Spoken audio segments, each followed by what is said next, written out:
Welcome back to Bank of America Stadium in Charlotte. 58 degrees, not a cloud in the sky, mid-December, a beautiful day. And right now, let's check in with Christina Pink. Thank you, Dick. Well, for just the second time in his career, Cam Newton, forced to be a spectator, suffered 2 fractures in his lower back in that car accident earlier this week. Spoke to Cam a few moments ago. He said, I'm in good spirits. I'm fine. I do not want to be a distraction. Today is all about Derek Anderson. You know, there have been so many comparisons with him and Tony Romo this week, and while they do have similar injuries, head coach Ron Rivera told me that Newton's fracture is actually lower on his back. They want to make sure he has all his mobility. He's an athletic quarterback, and they do not want that back exposed if he is not completely healthy. They are optimistic. He has not thrown the ball at all this week, but if he can in the next few days, that's a good sign, Dick. All right, Christina, and wouldn't you know it, coming off his best performance of the season in the 41-10 rout of the New Orleans Saints, and he also rushed for 83 yards in the process and scored a touchdown. Yeah, and I think that's some of the hesitation Ron Rivera has with putting him back in before those bones have healed, because he is so athletic. So it's the zone read scheme they implement into their game, along with the fact that he can scramble as well. The Buccaneers have won the toss, and they've decided to defer, so the Panthers will get the ball first. Lovie Smith still looking for the first division win since taking over Tampa Bay. And with all of that in Chicago, he was let go, and he has a 2-11 record, but his overall mark in the NFL is 83-74. Pretty impressive. It is, and he's remained optimistic. You can see that with the players too, and you see them on the field moving around. They don't see themselves as a 2-11 team. They're still continuing to get better and continuing to grow within his scheme. Brenton Burson is back deep for the Panthers, along with Fozzie Whitaker. They've got 2 standing in the end zone. And Michael Kanan will kick off for Tampa Bay. So all 4 teams in the NFC South, as you saw, have losing records, but one of the 3 will win the division. And here is Whitaker running it out for Carolina. And Whitaker gets hit hard at around the 15-yard line. Good coverage there. So Derek Anderson coming out, making his second start, both against the Buccaneers, as you know. And he has been in mop-up duty in 4 other games this year. But a 10-year veteran who knows this offense well. Yeah, and the key for him today is just be taking what the defense gives you, not forcing any throws. That's what this Tampa 2 defense is designed to do. Force your offense to make good decisions down the field, because they think you're eventually going to slip up. Greg Olsen was his favorite target in that opening game win, 20-14, and he didn't really go deep in that game. A methodical win, though, for Carolina. Jonathan Stewart, and they're going to go to the end around on the first play of the game to Philly Brown. Philly Brown with a big gain on the first play on the end around. The rookie from Ohio State picking up 16 yards, and what a start for the Panthers offense. And Philly Brown brings another dimension to this offense. His ability, once he gets the ball in his hands, to be able to run downfield, cut, and get out in the open space. He's a different size wide receiver when you compare him to Jericho Cotchery and Kelvin Benjamin. He's a lot smaller, but again, he's shifty and he's tough to cover. And he says quarterback is my natural position, so you never know. And here is Anderson with time, and he completes to Olsen for another first down. Close to midfield, Greg Olsen. And that's a matchup you're going to see a bunch today. Here's the Carolina offense. You saw one of the big weapons in Olsen, and Kelvin Benjamin, the rookie, as well. And their offensive line, Trey Turner and Andrew Norwell, both played extremely well the past few weeks, filling in for rookies on this offensive line. So after the 13-yard pass to Olsen, first down at the 46. 45, yellow 45. Hand off to Jonathan Stewart. And Stewart getting into Tampa Bay territory inside the 40-yard line, picking up 15 yards. Big chunks of yardage being run off by Carolina here on the first 3 plays. That was a smart check by Derek Anderson. He saw the coverage he wanted. He got to the run, and it was a draw. You're going to see a lot of those implemented throughout the scheme that allows for the defense to have to drop back in coverage, and they've got to play the run as well. Stewart coming off the second-best career rushing game with 155 yards against New Orleans last week. And he'll get the call again and get yardage again and get a first down again. To the 29-yard line. just really battering this Tampa Bay defense. Akeem Spence again starting for Clinton McDonald. What do they do to stop this onslaught? Well, it's tough. You know, you got Danny Lansana and Ori Lemon filling in again after Mason Foster was injured last week.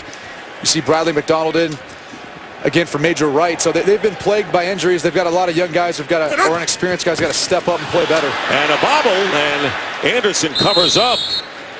So Derek Anderson covering up on the snap from the center, and a loss on the play. And that's something that tends to happen, especially when you're a quarterback who hasn't taken a ton of snaps with your starting center. All of a sudden, you get those live reps in a game, and that snap comes up faster, and it may be a little bit off target sometimes. Ryan Khalil is one of the best in the game, but even he has to adjust to a new quarterback as well. Well, they lose 7 yards on the play, and that'll bring up 2nd down and 17, back to the 36.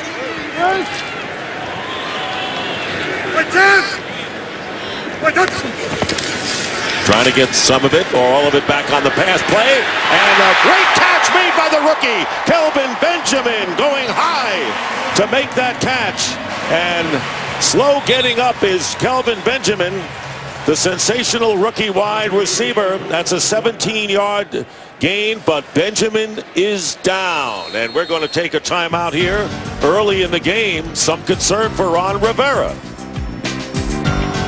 Today's game is sponsored by Southwest Airlines. Book your low fare now at southwest.com. And Kelvin Benjamin is up. He is on the sidelines and appears to be all right, replaced by Brenton Burson at wide receiver. So the Panthers, this is that play.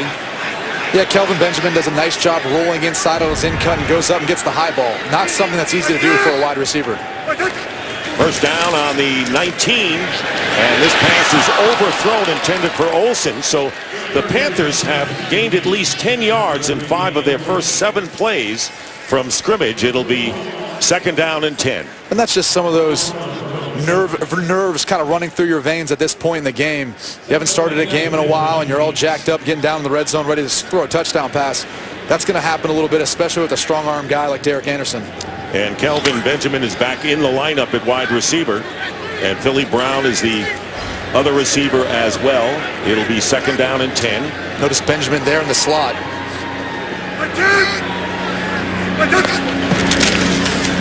Handoff is to Stewart. And Stewart gets inside the 15. It'll be 3rd down. They are short by about 5 yards. Levante David, who had a concussion scare this week, suffered in the 3rd quarter, followed the NFL protocol, so he's back in there after coming back against the Lions. He had missed the 2 previous games. Yeah, and he's a key component to this defense. He kind of fits that Derek Brooks style player. He's going to have a ton of tackles, has incredible instincts, and a great nose for the football.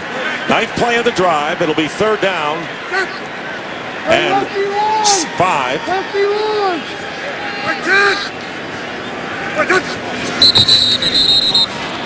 And a whistle. And a false start. False start. Offense, number 88, 5-yard penalty. It's still 3rd down. So Ron Torbert, 5th season as an official, but 1st year as a referee in the NFL. And Greg Olsen moved before the snap. So 5-yard penalty will bring up a 3rd down and 10. And the key here for Derek Anderson is to be smart. Don't force anything in any of those windows. Just take what the defense gives you and get points on the board because you're still in field goal range right now. There's the play selection. They run the ball more. Passing here on 3rd down and 10, and it's caught by Olsen. And the Panthers will have a 1st down and goal inside the 10. 12-yard pickup, Olsen's 2nd catch and 2nd 1st down receiving of this drive. And that play was all Greg Olsen. He did a nice job running down to the middle of the field, moving off of the middle linebacker and then finding space. And Derek Anderson waits on him and is patient enough to deliver a nice, accurate football for the 1st down. He had 8 catches for 83 yards and a touchdown in the opening game with Anderson as quarterback against these Bucs. It'll be 1st down and goal. And another whistle and another false start against the Panthers. False start. Offense, number 68, 5-yard penalty. Still 1st down. And that's Andrew Norwell, a rookie from Ohio State. There are 2 rookies plus a new face on that offensive line. Yeah, and he has to adjust in his first year being a rookie to a new quarterback as well, and that's not something that's easy to do, especially with the task of going up against Gerald McCoy, an all-pro tackle, and the rest of that Tampa Bay defensive front. That's the strength of their defense, so it's no easy task for Norwell. No question about it. The Tampa Bay's defense has gotten better each week in the last 5 weeks, but now it's first and goal back at the 12. And there is going to be a handoff to Stewart, and Stewart is going to be tackled by Alteron Werner, who pursued well to the outside, and a gain of just 1, so second and goal coming up from the 11. It's interesting. The Carolina Panthers right now are running similar formations and run plays that actually mimic what they did last week with Cam Newton against the New Orleans Saints. A lot of zone read type looks with pitch mens, things of that nature right now. But Derek's not an athletic quarterback, but at time to time he may keep one of those today, so don't be surprised if you see that. Yeah, he's just kind of subtle in the way he can move back there. He is. And again, I'll keep noting Kelvin Benjamin in the slot. He's the matchup they'd like to move around and work today. Second down and goal. And Anderson looking his way, but the pass is incomplete to Ed Dixon, the former Raven, and covered by Ori Lemon, who's starting at strong side linebacker, and with Mason Foster out of there, Danny Lansana is playing the middle for the second straight week. So it'll be third and goal now from the 11, so it'll be interesting to see if the Buccaneers can make a stop and force the Panthers into a field goal try. Tampa's played a little bit more post-safety coverage, meaning they only got one safety in the middle of the field and have stacked the box to stop the run, something that's different than what they've shown in the past in the red zone. Let's see if they bring pressure here. And they do, and there's the pass into the end zone, incomplete. Philly Brown was the intended receiver and covered well downfield by Leonard Johnson. So they're going to bring a linebacker up the middle here to try to put a little bit of pressure on Derek Anderson. He's got some of those early game nerves going on right now. And it's never easy to throw a nice accurate ball with a guy in your lap. 29-yard field goal try coming up for Graham Gano, who was 1 for 2 last week against the Saints. He missed a 42-yarder. And the kick is good, and the Carolina Panthers take a 3-0 lead on a 12-play drive, but they only get 3 out of it after getting first and goal. This game is sponsored by Stella Artois. She is a thing of beauty. You know, Brady, you had an interesting comment. You said that Derek Anderson looked a little jittery there in that first series. How can you tell? Well, he's an accurate passer. I spent 3 years with him, so I've seen him make those throws all the time, and I think right now, with division implications on the line for them and the position he's been put in, he's got a little nervous, you know. He's in a big position right now for his team, and he's just trying to do the best he can. And Lovie Smith said that this is a situation where Derek Anderson, this is not game 1, where he's in a pivotal playoff game situation, backup quarterback, and they get 3 out of it, 3-0, and the Bucs with their first offensive sequence coming up when we return. Today's game is sponsored by Pizza Hut. We're taking pizza where it's never been before. And back to Charlotte, North Carolina. Buccaneers with their first play from scrimmage. Josh McCown, the quarterback, from the 20. Handoff to Doug Martin. And not much there, maybe a yard. So Josh McCown making his 9th start of the season, and he really took a beating last week in his 4 road starts. Those are his numbers with touchdowns and interceptions. Took a real beating against the Lions a week ago. He really did. He played tough, though. He continued to keep getting back up, and when he was able to stand upright in the pocket, he delivered on a couple touchdown passes. Luke Kuechly, who's the anchor of this defense for the Panthers. Second down and 9. And here's Martin finding an opening up the middle. Doug Martin with big yardage into Panther territory. Trying to chase him down is Trey Boston. And he is knocked out of bounds. So The running game, which has been missing for the Tampa Bay Buccaneers, explodes with Luke Stocker, the tight end, with a big block here and a huge gain for Martin. And this is something that the Tampa Bay offense has missed throughout the year, is consistency in the running game and sticking with it, especially when it doesn't work early. Hopefully this will allow them to continue to run the football and have confidence in it. Charles Sims now the running back, and Sims getting the call off the right side, and he is knocked down. And what pressure put on that time by A.J. Klein, the strong side linebacker, on the first play after the 64-yard explosion by Martin. And A.J. Klein's an unsung hero on this Carolina Panthers defense. He does a nice job a lot of time of eating up blocks, whether it's a lineman or a fullback or a tight end coming his way. He allows for Luke Kuechly to make a lot of tackles on this defense. Loss of 2 yards on the play, and by the way, that 64-yard run was the longest run from scrimmage for the Bucs this year. Second down and 12 from the 18. McCown on the slant completes the pass inside the 10 to Vincent Jackson, who tied a career high with 10 catches last week in the game against the Lions. Well, I like the way offensive coordinator Marcus Arroyo has started this game for Tampa. He's been running the football, giving Josh McCown easy completions, not allowing him to take deep drops where he was getting sacked a bunch last week versus Detroit. He's done a nice job of putting them in 3rd and short here, where they really have their whole playbook still able to run right now. 3rd and 2. Doug Martin back in the game at running back, and Kevin Pamphile, number 64, is an extra offensive lineman for blocking purposes. 3rd and 2, and here comes the fade to Evans, and Evans is there for the touchdown. Mike Evans in a jump ball against Josh Norman, the cornerback, and Evans with his 11th touchdown catch of the season. And the question is, did he have both feet in and control? Well, this is one of the strengths of Mike Evans, his ability to high point the ball and be able to get his feet in bounds. We saw this last week versus Detroit. Gets his left in, and it appears as if his right taps as well. It's tough to tell with that shadow in the field. Did he drag the right foot? It looked like he did, and it looked like he had control as well, Brady. They review all scoring plays, as you all know, as well as turnovers.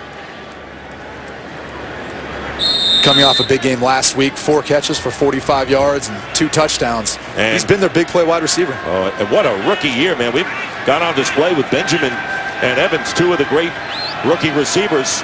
Patrick Murray adding the extra point, so the catch was a good one, and the Buccaneers take a 7-3 lead. So Evans tying a Bucs rookie record with 11 touchdown catches, matching Mike Williams, who did it 4 years ago. Well, the Panthers went a long way to get 3, and the Buccaneers 5 plays, 80 yards to get 7, and Doug Martin 64 yards setting it up, and McCown's 8th touchdown pass of the year. So it's 7-3 Buccaneers. And Kanan getting set to kick off to both Whitaker and Burson, and it's going to be Whitaker again returning from 3 yards in the end zone, and he carries it out shy of the 20. Well, let's take a look at that last touchdown. Mike Evans isolated one-on-one with Josh Norman. Josh McCown throws a nice football where only Mike Evans can get it. He uses that 6'5" frame to track in the football, and there's Josh McCown excited about it. Very different start compared to last week versus Detroit for this Tampa Bay offense. And what's it like? You know, you went against Detroit, a team that's good on both sides of the ball, a playoff team, and now you're playing Carolina, and the Bucs think that they're on the same level. Well, I think the way the schemes match up, we'll talk about this throughout the game, but they match up very well versus one another, especially with the personnel on each side of the football. First down from the 18. With time, pass caught, and holding on to the ball is Jericho Cotchery.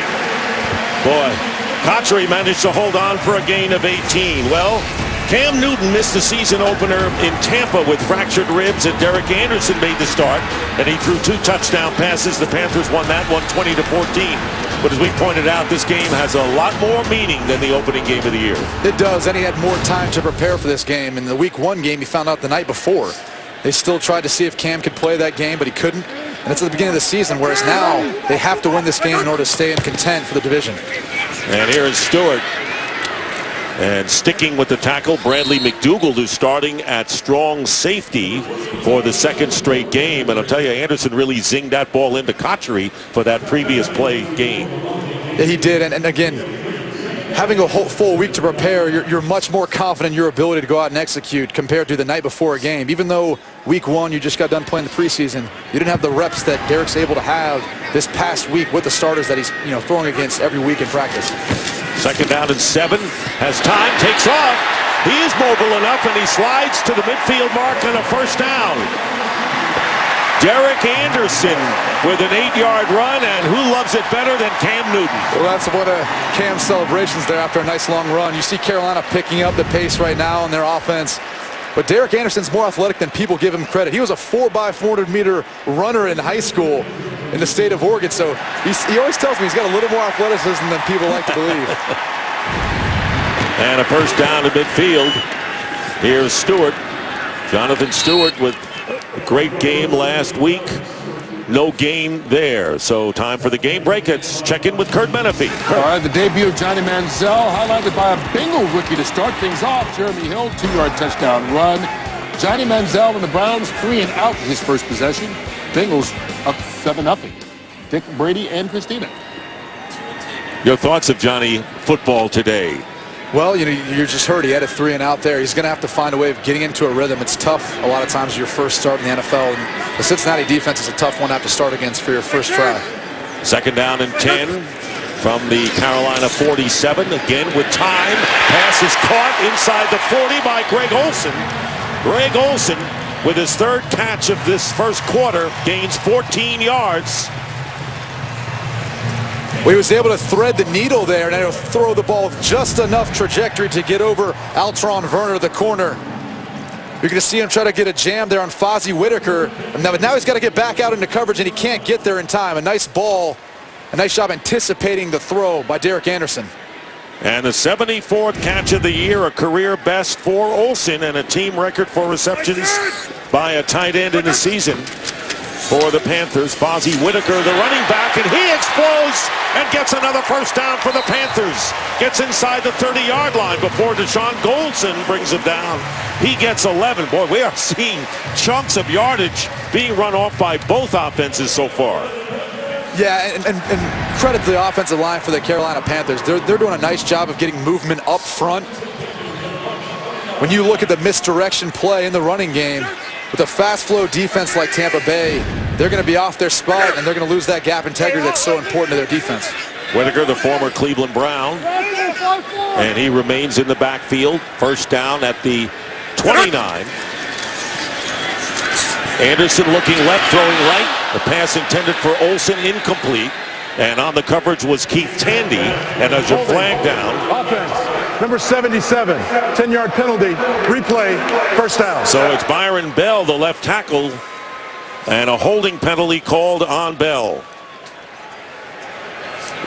Yeah, one of the keys for them in this game is trying to protect Derek Anderson. He's more of a pocket quarterback. He's not going to try to run and escape and do all those things Cam Newton did. So believe me, the emphasis right now for this Carolina Panthers offense is protecting Derek Anderson. And this is an offensive line that has undergone a lot of change. Of course, Byron Bell taking over where Jordan Gross was the left tackle. He retired. Travell Wharton was the left guard.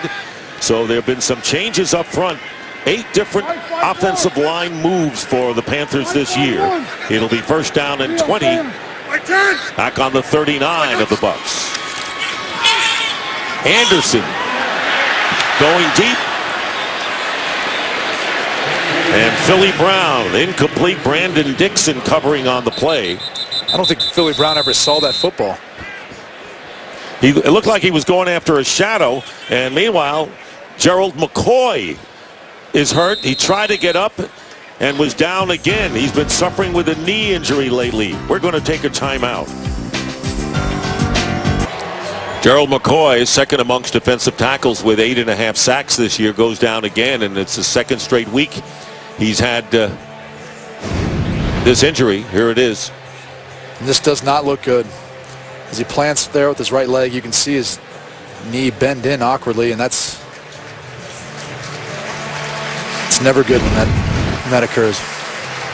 He's walking off with a limp on his own power. Last week in Detroit, McCoy left the game in the first quarter. Bucs players were silent on the field. This was the play, and he returned to the game, and internet reports said he had a dislocated kneecap, but Lovie Smith said later it was a knee bruise. He was trying to run it off. This was last week, and this is right now. And I'm sure that's the frustration as a player. Whenever you have an injury and you feel like it's not that bad and you try to come back and play too soon, you always put yourself at risk of injuring it worse or re-injuring something in that nature. So it looks like it was probably worse than a bruise, though. Daquan Bowers replaces him, number 91, a defensive tackle. 8th play of this drive. It'll be 2nd down and 20. Still from the 39. Whitaker is still the running back. And Anderson completes the pass to the 32-yard line to Greg Olsen. Olsen with his 4th catch already in this first quarter. We have about a half a minute remaining, gets 8 yards. He came off a big game last week versus New Orleans with 10 catches for 72 yards and a touchdown. And this week, again, he's going to be a key part of this offense. He's going to work that middle of the field area in this Tampa 2 defense. You'll see him and Derek Anderson connecting often today. 3rd down and 12.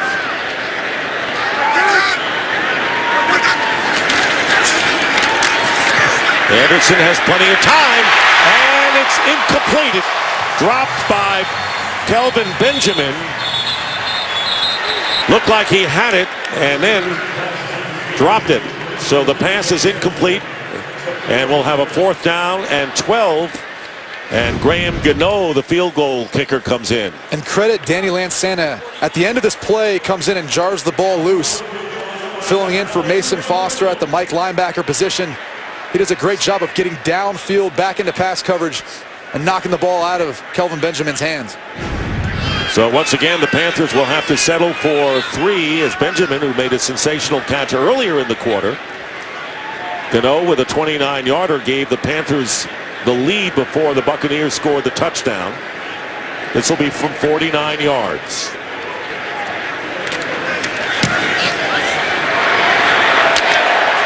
And the kick is good. Graham Gano with a 2nd field goal, and the Bucs lead 7-6. Less than a half a minute remaining, or 1:14 it says, in the first quarter. Well, coming into this game, the Panthers with a shot still to win the division, and good news for them right now with the Steelers leading the Falcons 13-0 in the second quarter. The Buccaneers at 2-11, but the Panthers need to win all of their games and hope that New Orleans loses one. Of course, if they win them all, they will also beat Atlanta in the final game of the season. So the holding penalty, Brady Quinn, really hurt Carolina on that drive, in which they had to settle once again for a field goal. Yeah, it's been the penalty so far for Carolina that's pushed them out of contention really for a touchdown and had to force them to kick field goals. Bobby Rainey is the deep man. And there's Byron Bell, the left tackle, who is the guilty party. So Rainey returning the kick. Solomon Patton, who has been returning the kicks after coming back from the Arizona practice squad, is injured with a foot problem. Well, Saturday, the UFC returns to Fox Sports 1 with 2 great bouts. The action starts at 7 p.m. Eastern, only on Fox Sports 1 and streaming live on Fox Sports Go. I know you'll be glued to your set, as all of us on our crew will. Pretty entertaining. Junior Dos Santos with a big victory this past weekend. So I followed it. Big ball control, but edge for Carolina. But remember the 63-yard run by Martin really set up that touchdown for the Buccaneers. And here is the pitch to Doug Martin, trying to reverse his way, and he will lose about 1.5 yards thanks to A.J. Klein. Second solid play made by the strong side backer for the Panthers. I mean, look how many guys are around the line of scrimmage for Carolina. You think they're trying to stop the run right now? That's 9 guys up front trying to make sure they don't allow another big run like the last series Tampa Bay had. Well, the Buccaneers only ran the ball 10 times last week. And you could say, well, they were way behind, but even early on, they didn't run the ball. trying to get the balance that they lacked. So it's 2nd down and 11 from the 19. And here is Martin. And Martin gets close to the 25. We'll mark it at the 24. And time running out here in this first quarter. When you talked about that balance in their offense, and that was something that they were missing last week, and it really allowed the Detroit Lions defensive line to just tee off on Josh McCown. He was knocked down, sacked, and hit and hurried all game long. And you can see right now for Tampa, they want to run the football. They want to try to take some of that pressure off of Josh McCown. And that's the end of the first quarter with the score, the Bucs 7 and the Panthers 6. Fox NFL Sunday returns after these messages and a word from your local Fox station. And the start of the second quarter here in Charlotte. Dick Stockton, Brady Quinn, Christina Pink, Josh McCown, who's completed both of his passes for minimal yardage, 18, but has a touchdown throw to Evans. It'll be 3rd down and 6. And McCown's pass tipped and incomplete, intended for Jackson, and it was Ben Berwickery, the rookie from San Jose State, defending and bringing up 4th down. He's one of those rookies that Ron Rivera is extremely excited about. Not only his athletic ability, but his opportunity to read defenses and be able to take a jump on the quarterback throwing the football. He had a big cushion there, but boy, he closed it fast. Was able to get to the football before Vincent Jackson. Ben Berwickery, rookie starting this season, and kicking is Michael Kanan. Brenton Burson with the fair catch on the 37. Well, Gerald McCoy was injured and had to leave the field. For an update, here's Christina Pink.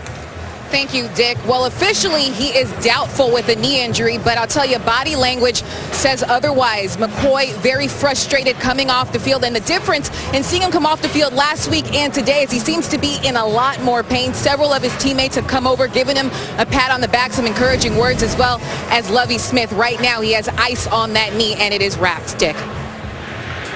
Obviously a big loss if he can't come back. Yeah, he's essential to that 3 technique positions, essential to the Tampa 2 defense. His job responsibility, not only stopping the run, but rushing the passer. All those things are huge for their defense. You need a star there, and without him, they're hurting. First down from the 37 for Carolina. And it dumps off to Jonathan Stewart. Stewart as a receiver, and 2 Buccaneers bring him down, led by Daquan Bowers, who replaced McCoy in the lineup, and a gain of 6. And that's not a big gain, but that's a win for Derek Anderson. He took what the defense gave him.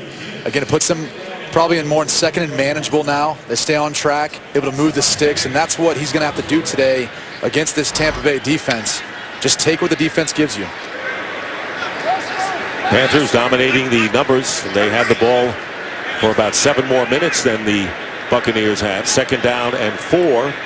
Billy Brown is wide to the right for Anderson, who this time goes up the middle and completes the pass into Tampa Bay territory to the 49 to Kelvin Benjamin, the #1 pick from Florida State. They get 8 yards. Well, he came out gunning early. Throw some nice balls, making it catchable for his wide receivers in these zone coverages. Use his legs as well.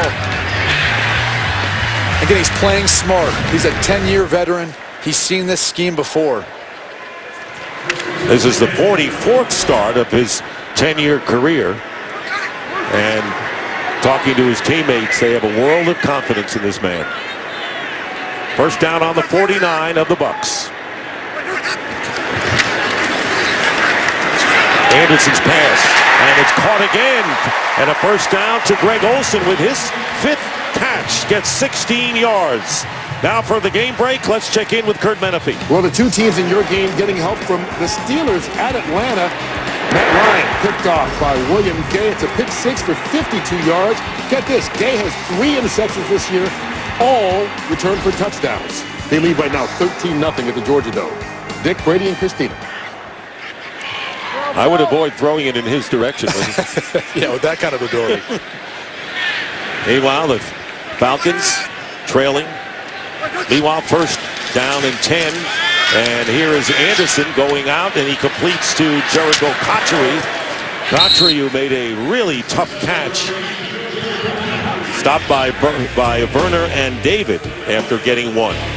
So who will rise in the NFC South? And the Falcons trailing right now. They play at New Orleans and Carolina, so division games the rest of the way.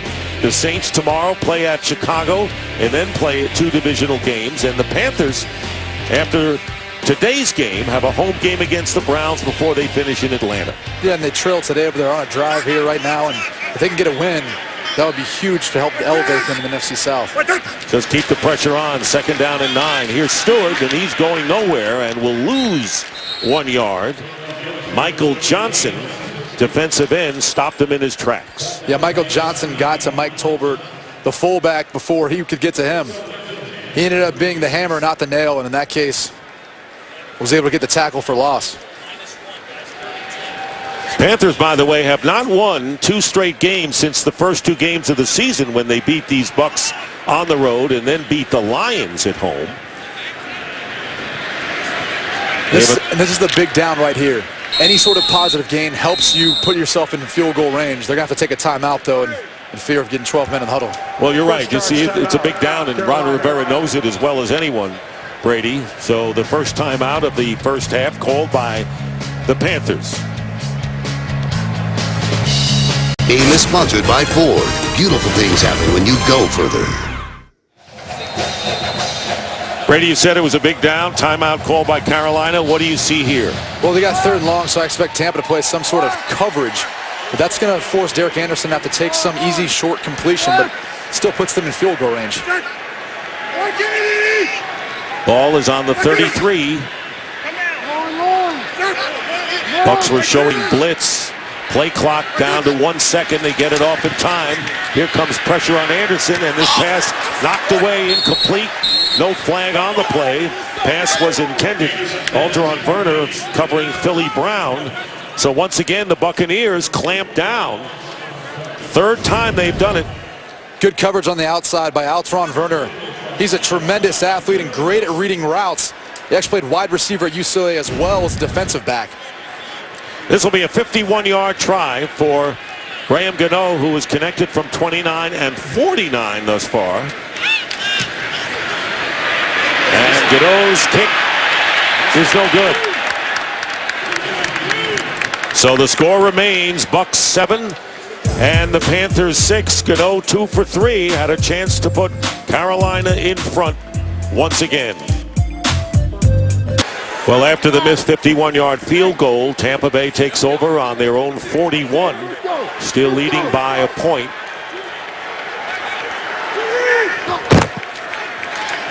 Here's Doug Martin up the middle, and Doug Martin with a little juke getting into Panther territory and gets to the 46. Let's go back to the last 3rd down. You see Levante David blitz up the middle. Fry's going to come upfield and then back inside. This is going away from the tendencies that Lovie Smith had coming in on 3rd and long. Usually he plays more coverage. But in this case, he actually brings pressure, and they're able to get a stop, and what that allows for is a longer field goal that they end up missing. Werner making a nice play. Meanwhile, a 14-yard run by Martin to the 46 of Carolina, and we have an injured Panther down on the field. And it's Benet Van Wickery, the rookie from San Jose State. He was a 5th-round draft pick, and he'll come off the field and be replaced by Melvin White, who started most of the games last year for the Panthers. Van Wickery with an interception last week against New Orleans. So it'll be 1st down and 10. Gerald McCoy shaken up. He's not gotten back in the game. Ruled doubtful. Kevin Pamphile, an extra offensive lineman for the Bucs. It'll be 1st and 10 at the 46. Then they go to Martin. Martin looking for running room, and he picks up about 2. And one way to find more production out of your running game is throw an extra offensive lineman in there. You know, and he's probably going to be in there as well sometimes on pass plays to help protect Josh McCown. They really lacked, and they were weak last week up front against Detroit. So now this week, this is how they counter that. That's good coaching. And you saw Martin with 83 yards, 63 of them coming in one play to set up that first touchdown and the only touchdown of the game thus far. 2nd down and 8 on the Panthers 44. The handoff will be to Martin again, and Martin driving forward and close to the 1st down, maybe shy by about a half a yard. Thomas Davis the 10-year veteran at linebacker at weak side, pick up maybe 7 yards, and it could be third and very short for the Bucs. And a great block by Luke Stalker, the tight end. He's in a fullback position here, but he's going to release through the line of scrimmage and lead the way.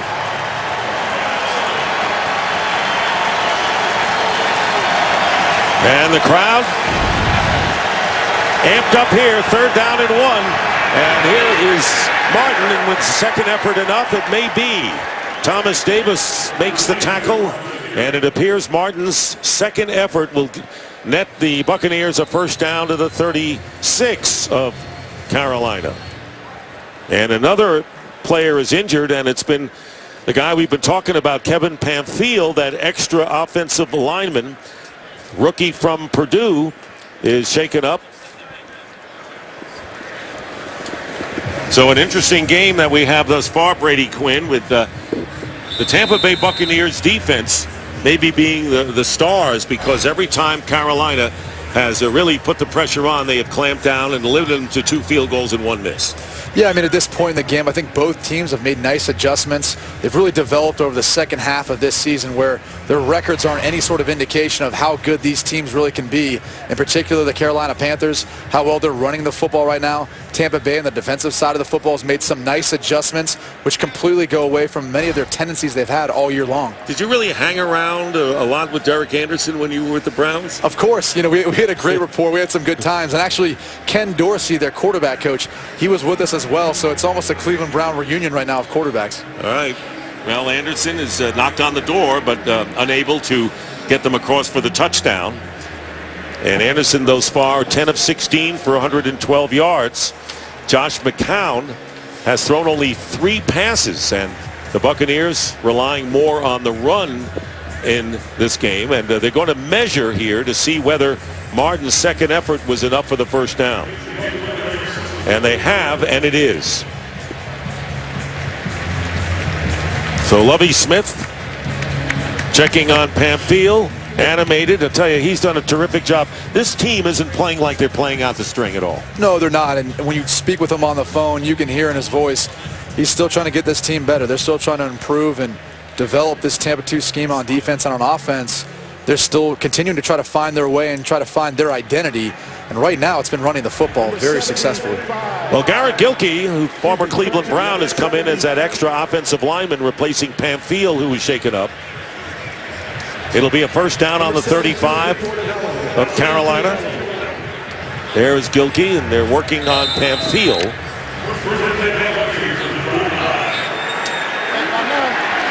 Doug Martin has 92 yards already for 63 in 1 burst, but he's been effective.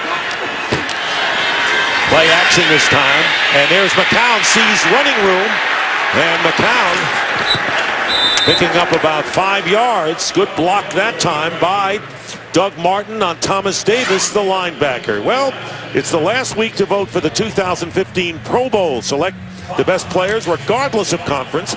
And then Chris Carter and Michael Irvin will draft teams as alumni captains. Vote now at NFL.com/Pro Bowl ballot. And voting will end Monday night. I'm curious to see which one of those coaches, which wide receivers they'll pick. Second down and 6. So Martin with a big block. Now protecting from McCown. And his pass is thrown out of bounds. And it was intended for Evans, and covering was Josh Norman. Good job done by Norman on that pass that was flirting with the sidelines. Well, I suspect Josh Norman and Mike Evans will be covering each other all day. Carolina feels like Josh Norman's their best defender against Mike Evans, who's really kind of become their go-to guy in replace of Vincent Jackson this year. And it's a good thing he turned around to play the ball. He might have been called otherwise. He did. And last week we saw that in Detroit. They could continue to pick on Darius Slay, and he was not turning around to look for the football, and they had a couple of different pass interference calls throughout that game. So it's now 3rd and 5 for the Bucs. McCown loses the ball and now covers up. Looks like Coney Ely knocked it out of his hands. It was a nice job by Josh McCown stepping up in the pocket, but Ely was able to get a hand on the football. Coney Ely Almost had the sack and almost had the ball. And a loss of 7 yards. And so as a result, Michael Kanan will come in. And as a result of that play, knocking the Buccaneers out of field goal range. It's like in boxing, Dick. They call that a heavy hand in the defensive line room. Those heavy hands just seem to knock the ball and pry it loose from the quarterback's grip. Brenton Breslin is back. Person. And a high kick, good kick. Fair catch called for by Burson. And he makes it at the 11-yard line. That is a great kick by Kanan. A lot of hang time. Kept it inside the 15. And we'll be back. Still a 1-point Buccaneer lead. This game is sponsored by Beat by Dr. Dre Solo 2. Show us your solo. And welcome back to Charlotte as you take a look at the offensive leaders for the Panthers, who have run off 12 more plays than the Buccaneers and almost 7 more minutes in ball possession. They've been plagued by penalties right now. Offensive holding, which was Tampa Bay's Achilles heel. First down from the 7, and Mike Tolbert stopped by Levante David for no gain. Well, have you heard about Empire? Well, it's coming in January to Fox, and if you love high drama and amazing music, this is the show for you. Empire premieres Wednesday, January 7th on Fox.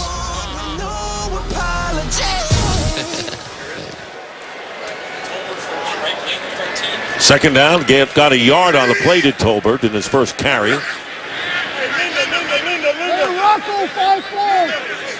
Tolbert remains in the backfield with Derek Anderson. Plenty of time, and he completes the pass. Forward progress should be enough for the first down to Greg Olsen. Bradley McDougal, the strong safety. And it is a first down for the Panthers. Greg Olsen's 6th catch today. He's going to have a career day right now, the way Derek Anderson's going to him. And they've had a nice rapport all year long. They talked about it. He's sometimes the guy who stays after the practice and throws extra to Greg Olsen instead of the jugs machine. It ends up being Derek Anderson's arm. And 921 yards, most for a tight end in team history. Threw to a lot in that opening game win at Tampa as well. And somehow he's never been to a Pro Bowl. And he's got to be one of the top tight ends in the NFL. First down from the 22. And longest pass of the game caught by Kelvin Benjamin.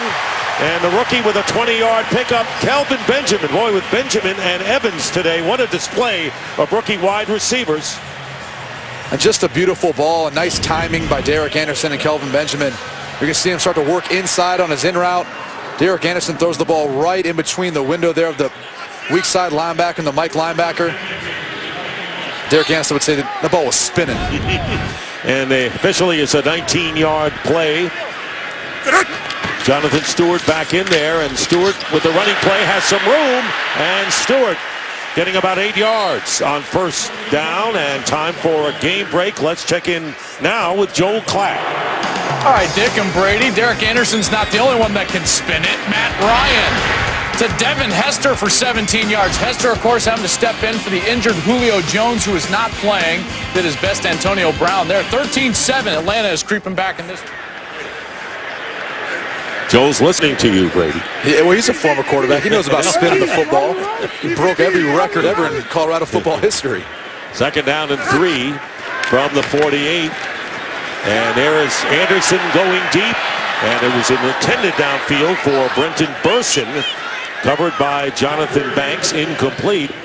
Bringing up third down. Once again, in this NFC South, people could say, well, should they have a representative in the playoffs? Well, that's the way it's gone this year. It's been different in different years, but right now Atlanta and New Orleans tied for the lead at 5-8, and the Panthers are a half a game behind. Their tie was against Cincinnati, but they have the same amount of losses. They have to win out and hope that New Orleans suffers a setback before the end of the year. Third down and 3. Panthers on their own 48. Anderson's pass, and it's caught by Benjamin and a first down. He's so tough to defend. It's hard to see at home how big he is, but he is every bit of 6'5", 240 pounds at wide receiver. And right there, he used all that size in his body to shield himself. to catch the football and not allow the defender to get a hand in on it. 4 catches for 54 yards, and Philly Brown replaces him at wide receiver. First down at the 43 of Tampa Bay. And here's Stewart. Jonathan Stewart. D'Angelo Williams not playing again. He's out 1 more week with a broken bone in his right hand.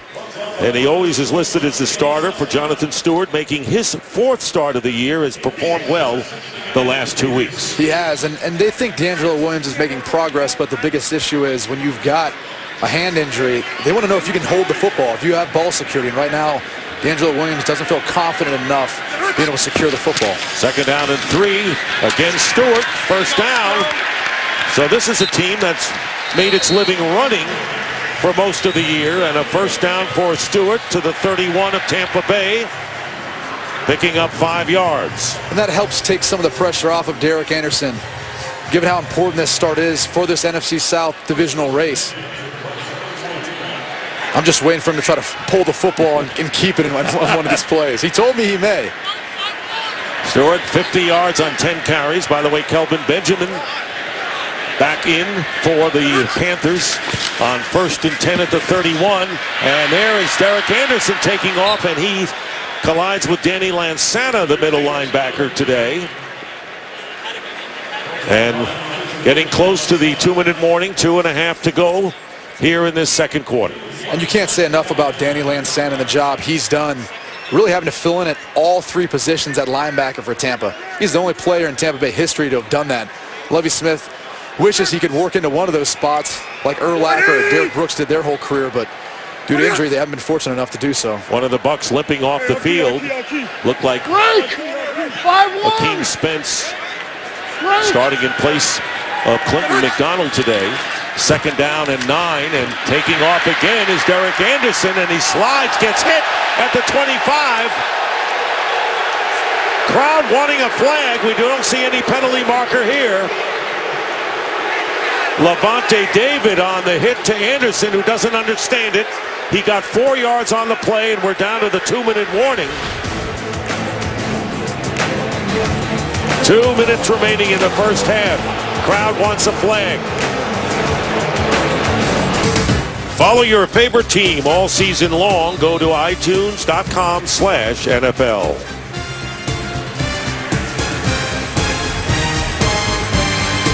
Third down and 5 at the 26.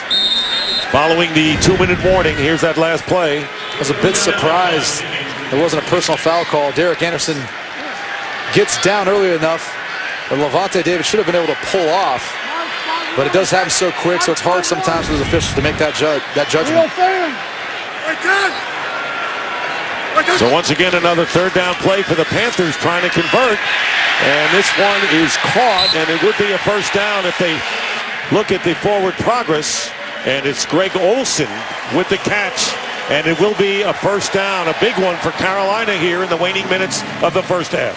And again, they really love that matchup of Greg Olsen inside on their Tampa Bay linebackers or safeties.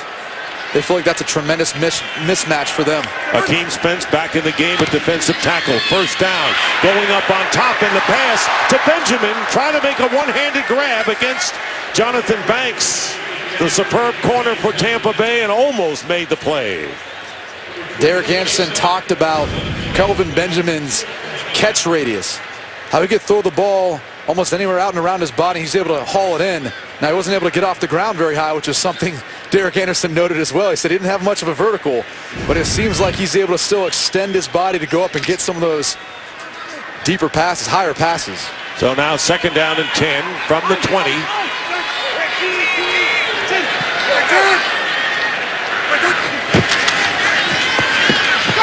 Anderson again throwing, and it's incomplete. Short, bouncing in front of Benjamin, going to the rookie receiver once again. Well, he didn't have much time in the pocket.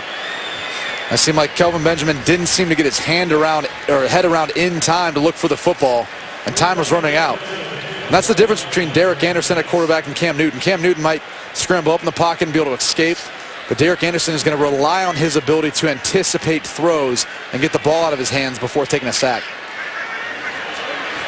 Cam Newton, an observer today, and he says, I'm just lucky I'm still breathing after that automobile accident. 3rd and 10. And the key here is you cannot take a sack if you're Derek Anderson. And the Panthers are going to call a timeout. Play clock was down to 2 seconds, and Carolina down to 1 timeout remaining in the half. Panthers calling their second timeout. An interesting grouping there, Brady. Well, it's a big down right now. I mean, you go back to the last series, their 3rd down, they weren't able to convert, and unfortunately it pushed them back to a longer field goal. Now they've got to get something here positive. Even if it's short of the 1st down, it still allows them the opportunity to get the lead and some momentum going into halftime. 3rd down and 10 from the 20. 4th time we've had this scenario in the first half. This pass is incomplete, intended for Olsen. And that'll bring up 4th down. So the Panthers have had to settle for field goals twice. And they missed 1 field goal attempt. And now Gano on again. This is Derek Anderson and his courageousness to throw the ball in tight windows. And that's about as tight as it gets. Not much room, but really one of the places he had to go there based on the coverage, dropping so many guys out in the zone coverage. Greg Olsen was his best bet. And Olsen wasn't even looking for the ball. This will be a 38-yard try by Graham Gano. And the kick is good. So the Panthers take the lead 9-7, but they've had 4 chances to score a touchdown, and they have not been able to do so. So coming up soon for the Visa halftime report to find out what's on the menu. Here's Kurt Menefee. Coming up on the Visa halftime, we'll update you on all the teams fighting for the playoffs.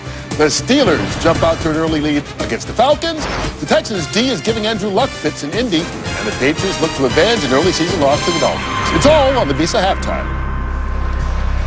Well, a lot to digest, and it should be interesting. The Visa halftime coming up with the gang. Meanwhile, Brady Quinn, the Buccaneers, now trailing 9-7. They have 1 minute and 10 seconds and all 3 of their timeouts remaining. Yeah, we talked about it before that series. Tampa Bay's only won 15 plays on offense to Carolina's 41. It's just incredible to see the difference in both teams and how they played. And really for Carolina, they could have had more points on the scoreboard, but it's been the penalties and the holding calls in particular that's really kept them back from scoring touchdowns and not allowing them to prolong drives. So the Steelers have raised their lead over the Falcons to 20-7 in a game important to this one. Bobby Rainey will let it go out of the end zone, and the Buccaneers will start from the 20-yard line. Well, Saturday, an old rivalry is renewed. Rakeem Christmas leads Syracuse as they take on Javon Pinkston and the number 7 Villanova Wildcats. Coverage begins Saturday at 12:30 p.m. Eastern on Fox and streaming live on Fox Sports Go. I mean, Dick, that's your alma mater right there. You got to be excited to tune into that game. They're not even ranked right now. No, they're not. They've lost about 3 games, and it's not been so far one of the vintage years for Jim Boeheim. Yeah, no, but Rakeem Christmas is one heck of a player. He's always exciting to watch. Thanks for the needle, however. First down from the 20. Pass caught by Evans, and Evans getting 5 yards on the play. And Josh McCown's going to continue to work that matchup of Benet Ben-Rickery on Mike Evans. Rookie on rookie. And one in particular, Mike Evans has a huge size advantage at the bottom of your screen. He's caught 2 passes, but 1 for a touchdown. 2nd and 5, and Josh McCown. And he completes it to Charles Sims, and Sims off and running after the catch. And he is ridden out of bounds by Trey Boston, but a good yardage for the Buccaneers, getting 15. And the clock stops with 36 seconds remaining in the half. Josh McCown's such a tough, gritty player. He's got all these things going on around him, but still is able to fight up into the pocket and get the throw off. When I was watching him warm up today, he still seems sore from the beating he took last week. But again, you can't speak enough about his toughness and leadership on this team. I was sore after watching him play against the Lions last week. There you see the possessions for Tampa Bay, they're just trying to get into field goal range, and here is Charles Sims again on the screen pass, and he gets the first down and goes out of bounds. Now with 29 seconds to go, just barely into Panther territory at the 49. Still have 3 timeouts left, but that's not the big issue now. The clock is. That was a nice job by Charles Sims, though, being aware of the clock situation and getting the ball out of bounds to save those timeouts. When you save those timeouts, you allow your entire playbook to stay in play here, utilizing the middle of the field, not just the sidelines, to get out of bounds. You saw Patrick Murray, who had a 54-yard field goal against the Lions last week. First down at the 49. And here's McCown. And unable to make the play was Louis Murphy. And Murphy shaken up and also bewildered that he didn't hold on to that ball. He is hurt. Murphy was there. The pass was there, but he couldn't make the catch. And now another injury, and we've had a few of them here in the first half, Brady. We have, in Tampa Bay has had a ton, and Josh McCown throws the ball right as Louis Murphy gets around Colin Jones, and Josh Norman lays a hit low, and as you can see, his knee bends back awkwardly, and that cannot feel good. And that'll be a charge timeout by rule for the Bucs, so they now have 2 remaining, but they're still tending to Murphy, and there is McCoy, who is injured in the first quarter of this game, taken out, and right now he's just lending support for his teammate. And Tampa Bay can't afford to lose many wide receivers. They only had 4 guys active right now in today's game.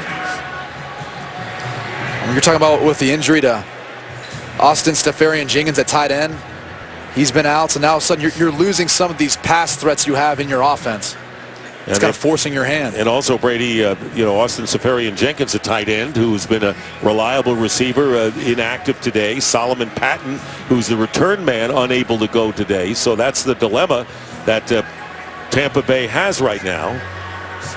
Robert Herron as well. He was inactive for today's game, so it really puts pressure on the offensive line, actually. And Tampa Bay's ability, they're going to have to run the football, because they're not going to have the ability to get more wide receivers in there and spread a defense out to throw on them. Well, Murphy is up. Good sportsmanship there. Josh Norman coming over. Slowly walking off the field is Murphy, but a good point with Jackson, Evans, and Russell Shepard, the 3 wide receivers that are there. When you're running a 2-minute offense, you need at least 3 wide receivers, and that's all they have left right now. So everyone's got to stay healthy and remain intact. And you always got to wonder, too, how many reps has Russell Shepard got throughout the course of the week playing wide receivers, mostly a core special teams guy, and run scout team for the defense. So 23 seconds remaining, and 2 timeouts. The clock, the big dilemma for the Bucs. 2nd down and 10 on the 49. They need something downfield to possibly set up a Murray try as Murphy goes into the locker room.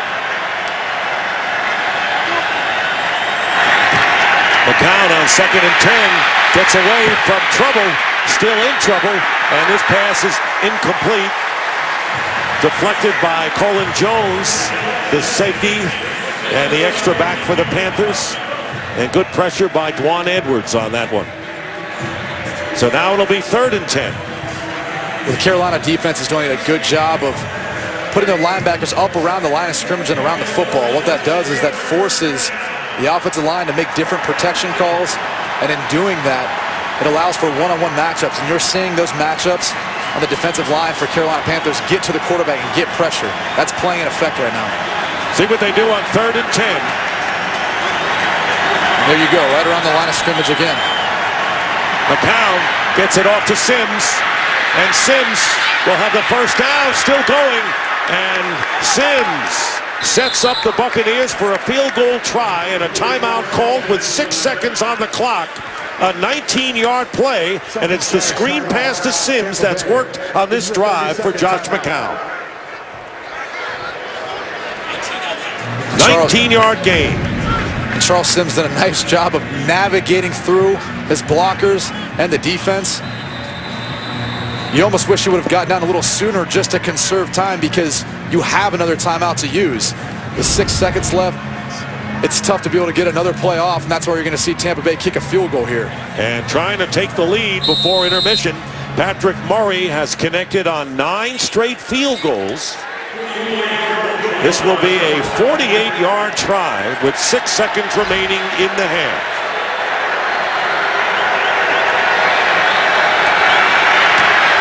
And here's Murray's kick, and it is good. 2 seconds on the clock, and the Buccaneers regain the lead 10-9 over the Panthers. Patrick Murray now with his 10th consecutive field goal. The rookie from Fordham has done a terrific job for the Bucs this year. So it's 10-9, 2 seconds remaining, and that screen play to Sims. They worked it 3 times during this drive. Brady Quinn really worked to great advantage. It did, and hats off to offensive coordinator Marcus Arroyo. A week ago, it was hard to feel some sort of flow or identity of the offense. Right now, it's pretty clear. They're going to run the football, and they're going to utilize simple, short passes in the passing game to try to protect Josh McCown and keep him upright. And that's been effective so far. They've got a 10-9 lead. No question, Brady. And remember that the Buccaneers won the toss. They deferred, so they will get the ball to start the second half. And that's one of the biggest things you talk about as an offense is taking that momentum at the end of the second quarter and then coming out from the locker room and trying to get a score if you get the ball back in the third quarter, which the Buccaneers do. So talking about those screen passes, Sims caught 3 of them for 45 yards in that drive.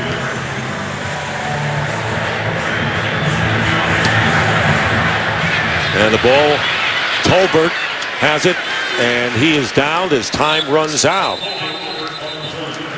And that'll do it. It is halftime with the score. The Buccaneers 10 and the Panthers 9. Stay tuned for the Visa halftime report coming up after these messages and a word from your local Fox station.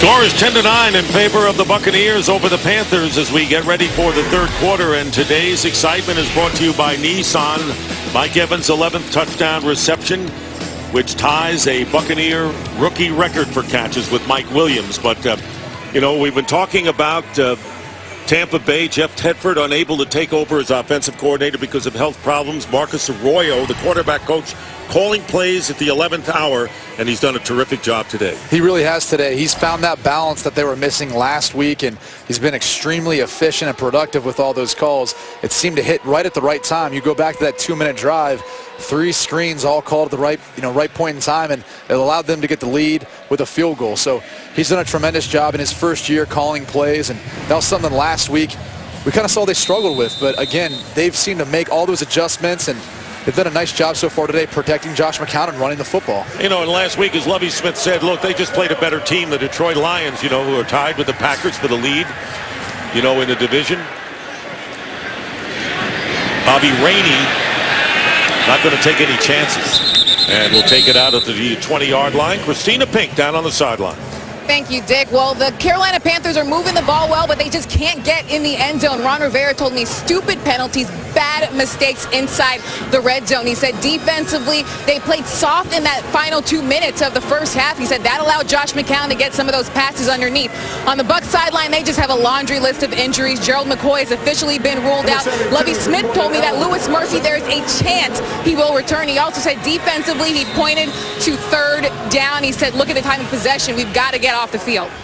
All right, Christina, thank you very much. First down at the 20, and Garrett Gilkey is the extra offensive lineman. Doug Martin, the running back. By the way, the Packers have a 1-game lead over the Lions, who are trying to chase them. And we have a whistle. False start. False start. Offense, number 72, 5-yard penalty. Still first down. And it was Gilkey, after Kevin Pamphile was injured, the extra lineman, I should say, Gilkey came in, and so he now commits the false start. Here are the first half numbers, and look at Carolina's big edge in time of possession, total yards, and yet they trail by 1. Yeah, but that'll take its effect here in the second half as they'll wear down Tampa Bay's defense the longer they have that football. So we'll see how that plays out here in the second half. Now 1st and 15. Back on the 15-yard line. Josh McCown in the sunlight, looking for someone in the shade, and finally throws the ball away. No receivers available downfield, and Charles Johnson put some pressure on him as well. Josh McCown was looking in the way of Mike Evans on Josh Norman, and look how physical they are at the line of scrimmage. A lot of grabbing both ways there. Really not able to get the separation he needed to get open, and Josh McCown does the smart play and throws it away. Evans with the only touchdown of the game with an 8-yard reception from McCown. Lewis Murphy, who had been shaken up, is in there now at wide receiver for the Bucs on 2nd down and 15. McCown, and unable to make the play is Jackson on the far side. And Lewis Murphy, who just got back into the game, does not look 100%. He was in the slot on the last play trying to run a route. Still limping back to the huddle now. Again, he's an essential part of this offense because of numbers. In order to spread out the field, they don't have many more wide receivers today on their roster, so they've got to find a way of keeping him healthy and in the game if they can in order to spread things out in this Carolina defense. So who do they go to at 3rd and 15 is the big question. Well, they've got to go to Vincent Jackson and Mike Evans at this point. Those are their best chances. And they've been covered well in the first 2 plays, and McCown's going to go down, loses the ball. Fumble at the 4-yard line. And the Carolina Panthers with K'Wan Short makes the recovery. Charles Johnson knocked it away, and K'Wan Short recovers it on a huge turnover. Mario Addison, number 97, was in there as well. He had a big sack last week versus New Orleans.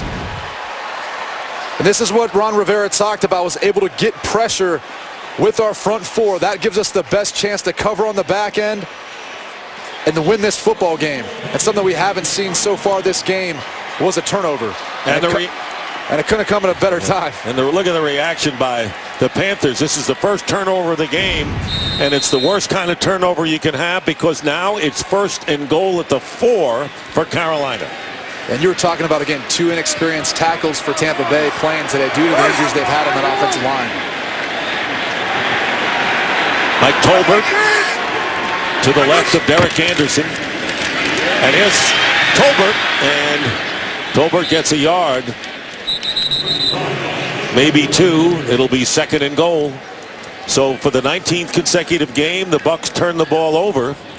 That's the 2nd longest active streak to the New York Giants. Yeah, and that's against the philosophy of what Lovie Smith would like to do. He'd like to play sound, solid football where, again, they force other teams to make the turnovers. And on offense, they play smart, penalty-free. And unfortunately this year, they've not been able to do that.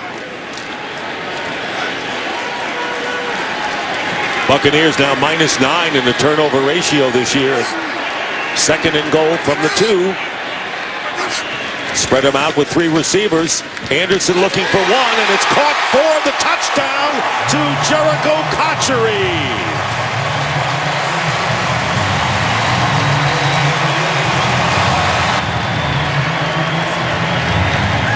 And his first touchdown catch of the year. 2-yard play, and the Panthers, taking advantage of that big fumble inside the 5, score quickly. Nice play designed by offensive coordinator Mike Shula. Diagramming a little play-action pass there to get Jericho Cotchery open in the back of the end zone. Graham Gano for the extra point, and the Panthers, with their first touchdown of the game, take a 16-10 lead. So Charles Johnson knocked it away from McCown, and K'Wan Short was there, and the touchdown pass to Cotchery. Great start here in the 3rd quarter for Carolina. Today's game is sponsored by Southwest Airlines. Book your low fare now at southwest.com. Jericho Cotchery, his first touchdown catch of the year, a big one. And the Panthers lead 16-10. This is the biggest lead either team has enjoyed in this game. Keep in mind that the Panthers can only be eliminated this weekend if they were to lose this game. and the Saints and the Falcons were to win their games. So this is a team at 4-8-1, winning last week over New Orleans on the road, and still alive and great excitement here in Carolina. Bobby Rainey returning for the Buccaneers, and a good return picks it up toward the 23-yard line. Let's go back to that last touchdown. It was set up because of the run game. Now allows the play action to take effect on the linebackers for Tampa Bay. There's the play fake, and it creates a void now in the defense. Derek Anderson's able to deliver to Jericho Cotchery in the back of the end zone. Tough to defend for any team. So Kevin Pamphile, who had been shaken up, back in the lineup as that extra offensive lineman. Ball at the 23, and let's see how the Buccaneers respond here. And Doug Martin is hit by Charles Johnson as he got the ball. Johnson with inspired play defensively here early in the second half. But I don't know if that was a missed assignment by O'Neal Cousins, who's filling in at right tackle today for DeMar Dotson, who had to move over to the left tackle due to injuries from Anthony Collins. But that has to be a miscue. If you're O'Neal Cousins in that case, you got to block inside out. So you got to take Johnson before you take A.J. Klein off the edge. Clear sailing and a hard hit and a loss of 4 yards. Second down and 14. Pressure on this Panther offense. And they give the ball to Martin again. He's not going anywhere. Maybe a yard. And A.J. Klein, linebacker. So an inspired Panther defense coming out strong here in the third quarter. Well, Charles Johnson's excited. He's got the crowd excited. This defense is playing tough now. They just created a turnover last series that Carolina got a touchdown out of. And now you see a defense with their ears pinned back with Tampa Bay in third and long. Exactly where they want them to be. Charles Johnson coming alive the last 2 weeks. Third down and 13.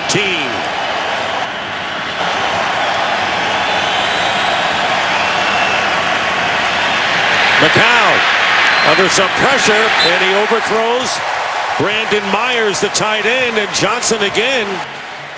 Charles Johnson cannot be stopped. He put the pressure on McCown. He had to rush the throw. And he's working again on O'Neal Cousins. And he's able to just beat him with speed off the edge and get to McCown before really anything can develop downfield for the Buccaneers. This is starting to look very similar to the pressure Detroit was able to get on Josh McCown last week. No question about it. And Michael Kanan will be kicking to Brenton Burson. Panthers looking for good field position, and Burson makes the fair catch at the 36. Pressure on McCown. And Brady's right. He saw a lot of it last week in Detroit, seeing it early here in the third today. Today's game is sponsored by The Interview in theaters Christmas.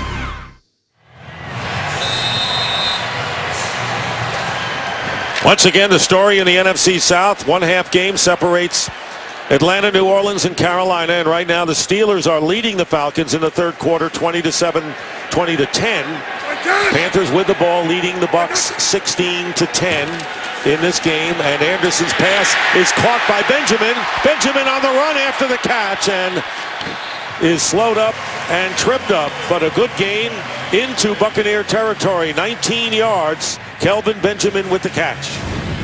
And Kelvin Benjamin's just going to run what they call a bang 8. It's a 7-step post route. He's going to find that void in the post safety coverage. Only one safety in the middle of the field, and you'll see Benjamin cut right across his face for the big gain. Nice timing by Derek Anderson and Kelvin Benjamin. On the 43 of Tampa Bay, Anderson. And this one is caught as well by Cotchery, the touchdown receiver, and it'll be another first down to the 27 of the Bucs with McDougal covering. They chalk up 16 yards here. Well, Derek Anderson's really getting into a flow now. You saw at the end of the second quarter. Now we're coming in the third quarter. And look how well he's played versus this Tampa 2 scheme. Key there, 0 interceptions. 423 yards in about a game and a half. 3 touchdowns, no picks. And here is Stewart on the running play. Jonathan Stewart picking up good yardage. It didn't look like much at first, but he got about 5 or so. This is one of the keys for Derek Anderson is building that confidence. For any quarterback that hasn't played throughout the season or even in a couple years, which, I mean, when we go back to 2010 was the first game he had really started since week 1 this season. So again, hasn't had as much experience, but he's learned a ton over the course of just sitting and watching the game, and you're seeing it displayed here today. 2nd down and 5. And here is Stewart again, gets free. Jonathan Stewart with a first down, and he gets to the 12-yard line. Well, you said he had a bit of the jitters early in the game to Derek Anderson. He's calmed down. The team has been feeding off of their defense here in this 3rd quarter. But really, what quarterback wouldn't, when you're still in the division hunt, you haven't played all year besides week 1, and now you're thrusted into the starting quarterback role at a pivotal point in your season for your team. So again, he's done a nice job of adapting and getting into a flow in this game. Stewart getting 10 yards and a first down on the 12. And here's Anderson's throw, and it's caught by Olsen. He'll be stopped a yard short of a first down, but inside the 5, McDougald, the strong safety, prevents the first down, and Olsen having another terrific game. And I said it a little early in the broadcast, it's shocking that Greg Olsen has not made it to a Pro Bowl. What you're seeing today, he has done all his entire career. He said, I don't need other people to justify my play, but it would be a nice honor. Here's the handoff to Jonathan Stewart, and he is knocked back. And loose ball, and Tampa Bay has recovered. The Buccaneers have recovered. Akeem Spence forced the ball away and recovers. And a huge turnover. We have had 2 turnovers right inside the 5 here in the second half in the same area, and a big break for the Bucs. It's been mistakes down here around the goal line in the red zone in particular, where the Carolina Panthers have not been able to come away with more points. Werner forced it. Alteron Werner forced it, and Spence recovered it. Originally it was holding calls, pushing back the Panthers, having to force them to kick field goals, and now you're talking about a turnover.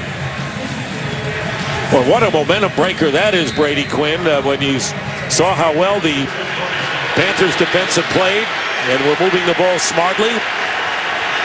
They were inside the 5, but now let's see what the Bucs do on their 8-yard line.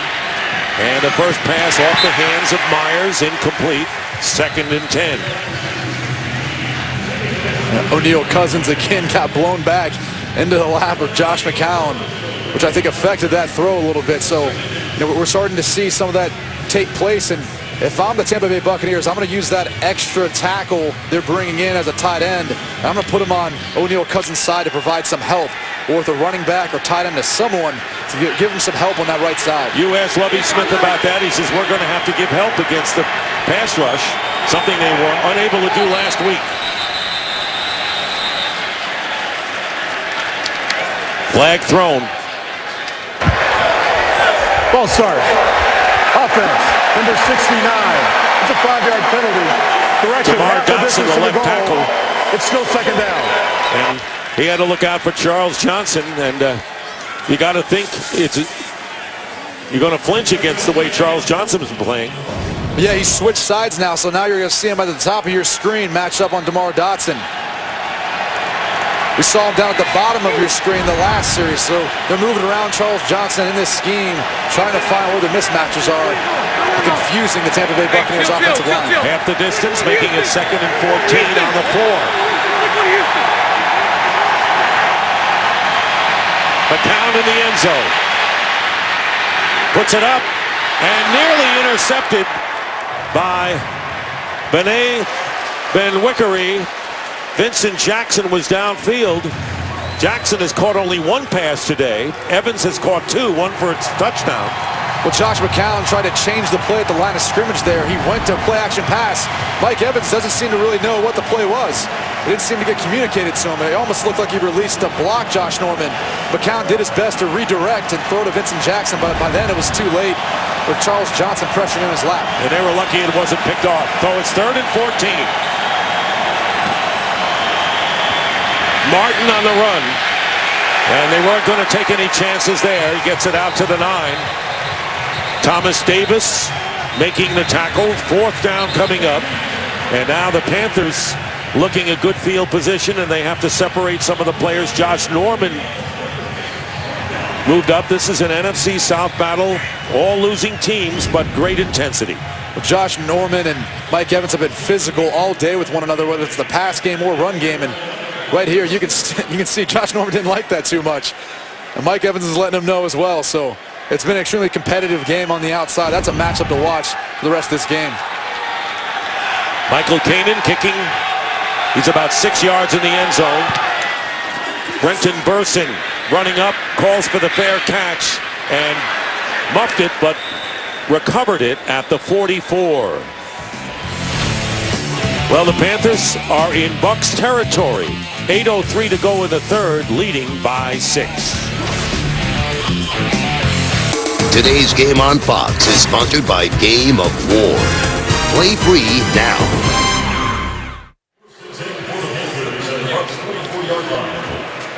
Well, the Buccaneers couldn't do anything with that turnover, and so once again Tampa Bay's defense being put to the test, and there you see the last 4 possessions. One touchdown, a field goal, a missed field goal, and a fumble from the 44, Derek Anderson, and he's going to be sacked, and he'll lose about 5. Jacquez Smith, who has played tremendous football as of late with his 7th sack of the year, had 2 last week against the Detroit Lions. That's 5 sacks, or really 6 now since week 11. I mean, he's really turned it on. And when we talked to Lovie Smith earlier this week about him in particular, he said he's the type of guy we need, especially on third down. He's got that body and size to be able to explode off the football and beat guys with speed around the edge, and he's relentless. And that's what we need out of him at that rush end position. Second down and 15, back to the 47.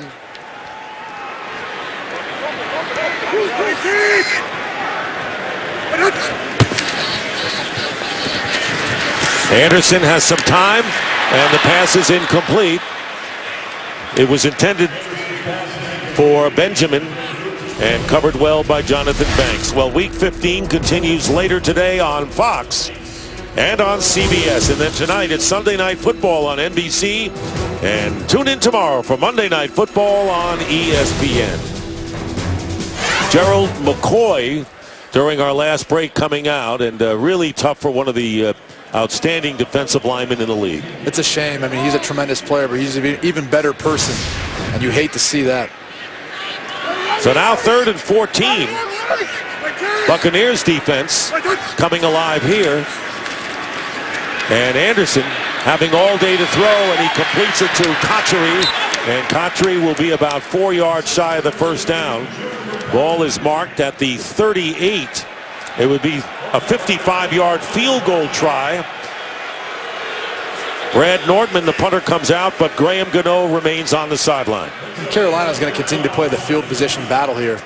And again, Carolina last series got down to the 4 and fumbled, and now they're going to try to pin Tampa Bay back again. They've continued to get pressure on Josh McCown and the Buccaneers, so continue to play the field position battle. You've got the lead right now. No reason to go for it, to try this long of a field goal this early in the game.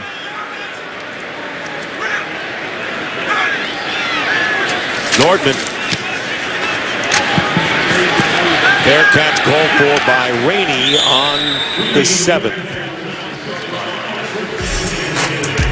We'll take a break right now with the Panthers up by 6. Gerald McCoy on the sidelines right now. Meanwhile, for Tampa Bay, they have fumbled and they've had 2 3-and-outs. Starting from the 8, no bargain here for them against a ferocious defense. Here's Charles Sims with the run, and a good run by Sims as he brings it out close to the 15-yard line. Kuechly on the tackle. Well, the Carolina defense has just been getting all sorts of pressure on the Tampa Bay Buccaneers in the run game and in the pass game. In particular, Charles Johnson. He's been moving around the defensive line to find ways to get to the quarterback. But look, this is what you've got to do when you've got a backup quarterback playing. Everyone else around you has to elevate their play, and that includes the defense. Second down and 3 from the 15. Here's Sims, and Sims going to be stopped for maybe a yard. Will bring up 3rd down and 2. Charles Johnson emerging here in the last couple of weeks, and particularly here in this 3rd quarter. He's been incredibly productive over the course of his career. I mean, he's the first player in Panthers history to have 4 straight seasons of 9 or more sacks. So again, he's one of those crafty veterans that Ron Rivera talked about. They've got one of those at the D-line, linebacker, and secondary. They've got a veteran at each position, whether it's Roman Harper or Thomas Davis or Charles Johnson. Those are the leaders on this defense. And a 3rd down and 2 for Tampa Bay. McCown's pass and incomplete. Mike Evans unable to make the play and defended by Josh Norman, and that'll bring up 4th down. So in the second half, Josh McCown is 0 for 6 with a fumble and has been sacked once. And credit Josh Norman. Tampa Bay's go-to guy is Mike Evans, and Josh Norman has just done the job this second half and really throughout the game, besides one play in particular. So it's a touchdown. Kicking near his own goal line is Michael Kanan and Brenton Burson.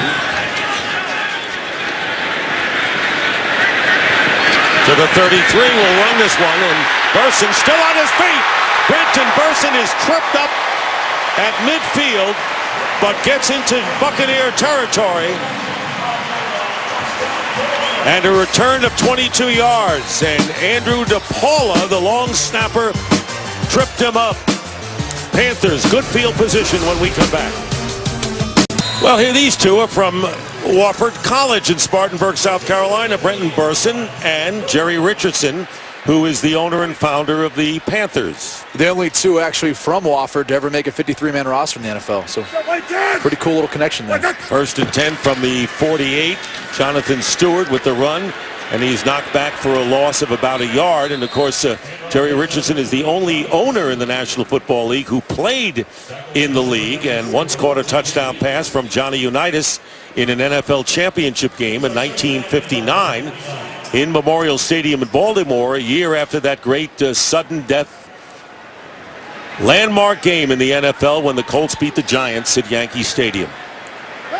Seated next to his wife Rosalind. 2nd down and 11 on the 49s, make it 2nd and 10. Anderson completes it to Olsen. 9 catches today for Greg Olsen.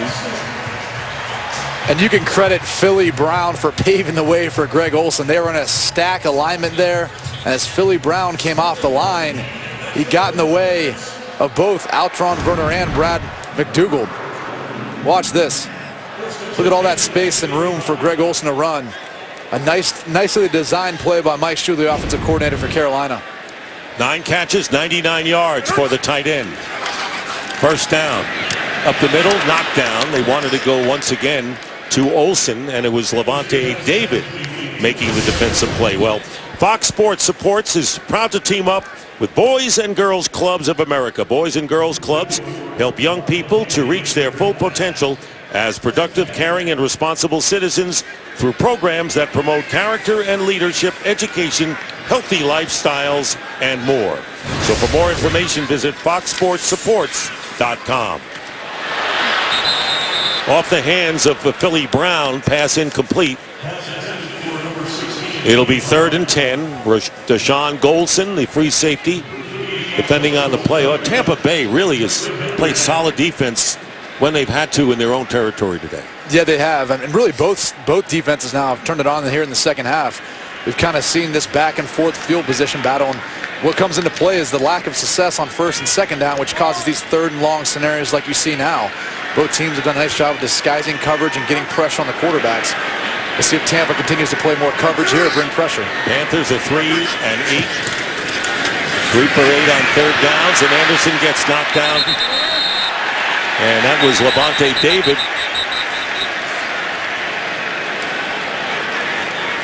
Knocked out of the pocket and hit. The flag is down 2. Holding. Offense, number 35. Penalty is declined. Result of the play is 4th down.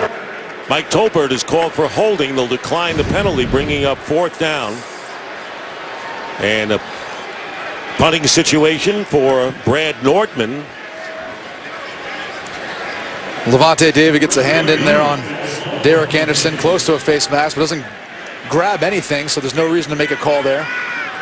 So Nordman punting for only the second time, did not punt at all in the first half. And Bobby Rainey back deep.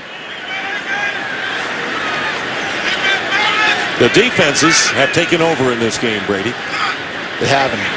Both head coaches like that. Defensive-minded guys.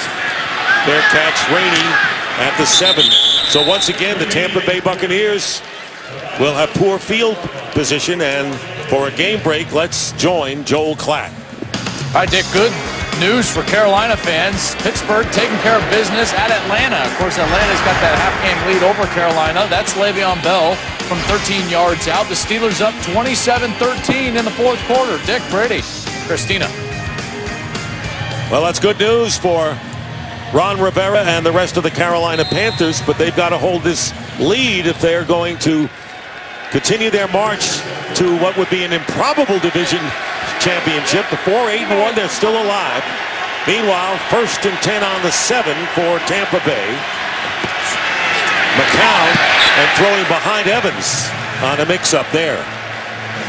So who will rise in the NFC South? Somebody not only will go to the playoffs, but host a divisional game. Which has been a big topic of debate. Should a losing team that wins its division be able to host a playoff game versus a team that had a winning record overall? I mean, look, to me personally, you've got to allow that division winner to host a game. I mean, that's the whole point. That's why things are scheduled the way they are in the NFL. It would be a wild card game that they would host. 2nd down and 10. Running play to Charles Sims. Sims breaks out. Sims trying to turn the corner. Gets the first down. Knocking the ball away. But too late as Luke Kuechly missed the tackle. And Colin Jones knocked the ball away, but out of bounds. And a gain of 18, getting out of trouble on the Bucs. Well, Luke Kuechly just gets burnt here by Charles Sims. He's added another. Look at that little move there. He's added another element to the running game and even the passing game today for Tampa Bay. Charles Sims hasn't seen much playing time with Doug Martin and Bobby Rainey so far this year, but he's getting his looks now, and he's doing a great job of taking advantage of it. From the 25, and here's McCown under pressure, sidestepping and throws. And the pass is caught by Vincent Jackson, and that's the first completion thrown by Josh McCown here in the second half. Pressure by Thomas Davis. McCown got away and completed the 16-yard pass to Jackson. Nice footwork by Josh McCown, being able to elude the rush. It wasn't only Thomas Davis, it was Charles Johnson in there as well, and this is the spark their offense needed to get out of their own territory back near their goal line. A big run, and now a big pass as well. Remember, they started on the 7. They're now at the 41. They hand off to Sims. Sims hit once, and Josh Norman makes the tackle after A.J. Klein could have had Sims trapped behind the line. He picked up 2. And Tampa Bay needs to continue to have balance on offense. That's what's made them so successful so far in this drive. And then earlier in the game, George Warhop, their offensive line coach, will continue to try to be in Marcus Arroyo's ear, especially this game, the way they've run the football. Kevin Pamphile is now the right tackle in the pitch, going to Sims. Sims again turning the corner, getting a first down for Tampa Bay. So Charles Sims, the 3rd-round draft pick out of West Virginia, picks up 10 yards. And the march goes on for the Buccaneers, who are in Panther territory. The key in this drive so far has been Charles Sims and his ability to get to the outside. It's been somewhat by design and the way the offensive line has blocked, and it's been by his natural ability to be able to burst and get outside and away from the defenders on the Carolina defense. Impressive drive so far under the 47 of Carolina. Doug Martin returns to the backfield, and Martin gets the handoff but doesn't get much. 2 yards. Well, from Kelly Clarkson to Carrie Underwood and Philip Phillips, American Idol has transformed unknowns into superstars. And it's all about to begin again. American Idol premieres Wednesday, January 7th on Fox.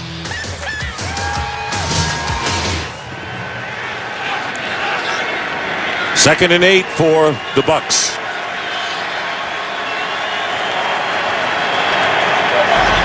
Carolina heavily in Tampa Bay territory today. And here's Martin again looking for some running room, and he's not going to get it.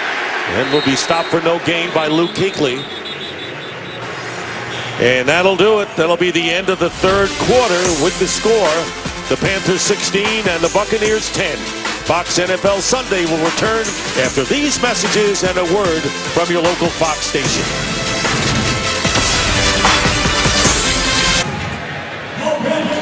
And we start the fourth quarter here at Bank of America Stadium in Charlotte. Dick Stockton, along with Brady Quinn and Christina Pink. It'll be third down and 8 for Josh McCown and the Buccaneers on the Panther 45.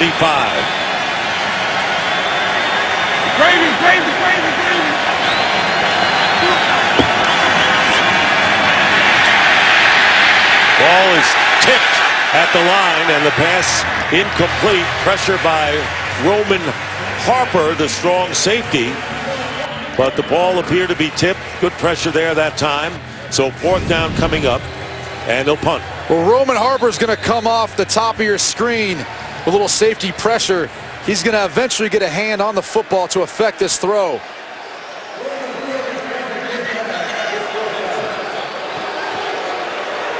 You're right. From behind McCown, he got a hand on the ball as McCown was throwing it. So fourth down, and Michael Kanan will be kicking it away, and Brenton Burson down at the 10. Roman Harper is one of those veteran leaders in the secondary, helping communicate, especially to rookies Trey Boston and Benet Bernrickery. Well, he's been a great influence, hasn't he, on those young players? He has been. He's brought so much experience and really the success he's had to teach those young guys in the room. We have a challenge.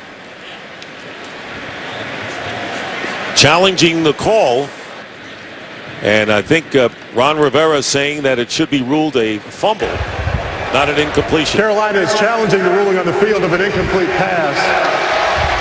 Carolina believes it was a fumble and an immediate recovery. We'll review the play.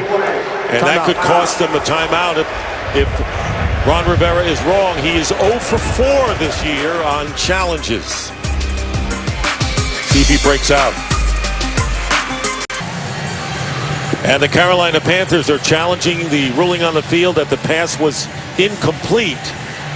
And Ron Rivera challenging, saying that it should be a fumble. And here comes Ron Torbert. The ruling on the field will be reversed. The ball was knocked loose before the quarterback's arm came They reverse forward. it. Mike Pereira, and I know, Mike, that you felt that way even before we heard the referee make the call. The advance will not be allowed. It'll be Carolina's ball. First and 10 on their 27. Here's the key, is that the contact comes right before the hand starts forward. So he ends up pushing a loose ball forward.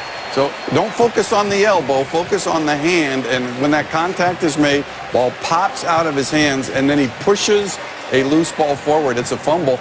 And then even though it's 15 yards downfield, Carolina recovers right away. Ron Rivera wins his first challenge. Hooray for Riverboat Ron.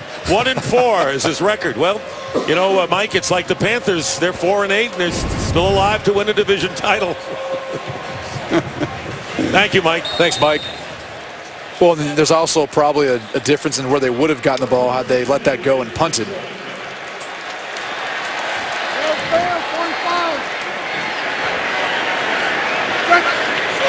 He's won 1 of 5. And so now the Panthers have the ball on the 27. And a whistle. A flag is thrown. Ball start. Offense. Against number Carolina, 88. 5 yards. 5-yard penalty. Still first down. So they go back to the 22, and it'll be first down and 15. So Harper, the veteran, came over from the Saints, has 3 interceptions, and really having a terrific year settling down that young secondary. Look at all those gray hairs. You can tell he's got some wisdom. He's played the game for quite some time. Hasn't he ever? First and 15. Anderson. And it's intercepted off a couple of deflections. Ori Lemon, the linebacker, still with the ball, and down he goes. It was deflected twice, it appeared. Levante David, I know, got a hand on it. Greg Olson was down there. And we have another flag. Roughing the passer. And roughing the passer is called. 57, forcing a blow to the quarterback's head. It's a 15-yard penalty. Carolina's ball, automatic first down. You know, this is the kind of story that the Tampa Bay Bucs have faced all year, Brady. Yeah, this is really what's occurred is they just continue to make poorly timed mistakes. Right here, Dandelion Santa gets... There's a hand on his face there. It looked like by Larry English. Larry English actually was the one that grabbed his face mask, but a ball then tipped by, it looked like Lance Santa, and then Ori Lemon was able to corral it in and get his hands on it. So instead of a Buccaneer turnover here, 15 yards and a first down out to the 37. Roy, 54.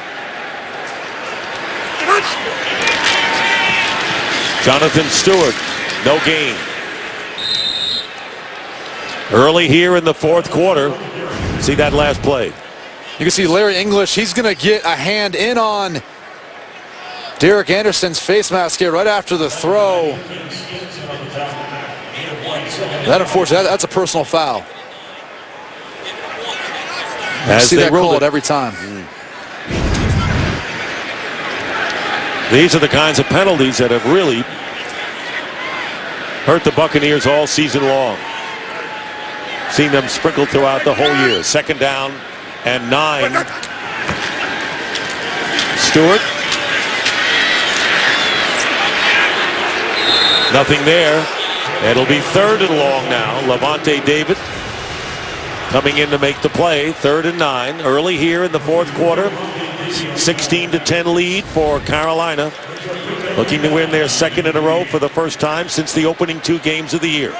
It's really been a tale of 2 halves so far for both these teams. Neither offense really able to have much success on first and second down. They continue to be putting these 3rd and longs where the defenses have won that battle so far here in the second half.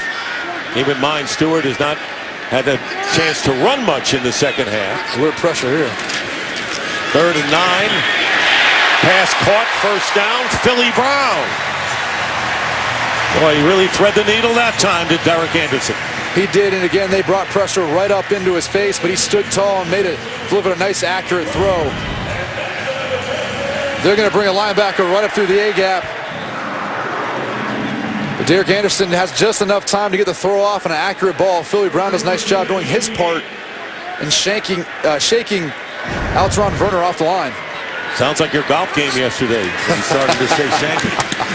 Here's Anderson, and he completes the pass to Kelvin Benjamin, short of the first down by 1.5 yards. I wasn't there, I wouldn't know. You're right, though. 8-yard pickup. They have had 3 turnovers in the game. Buccaneers have turned it over twice. The one that really hurt was that fumble inside their 5-yard line that allowed Carolina to get the touchdown to take the lead. 2nd and 2.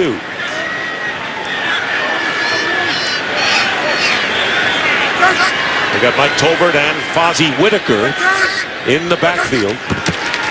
And they flip it to Whitaker, and Whitaker will get for the first down, just make it.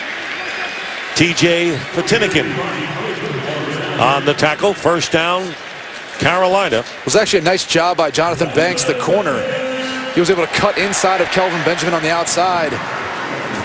If that wasn't the case, Fozzie Whitaker would have had all sorts of room.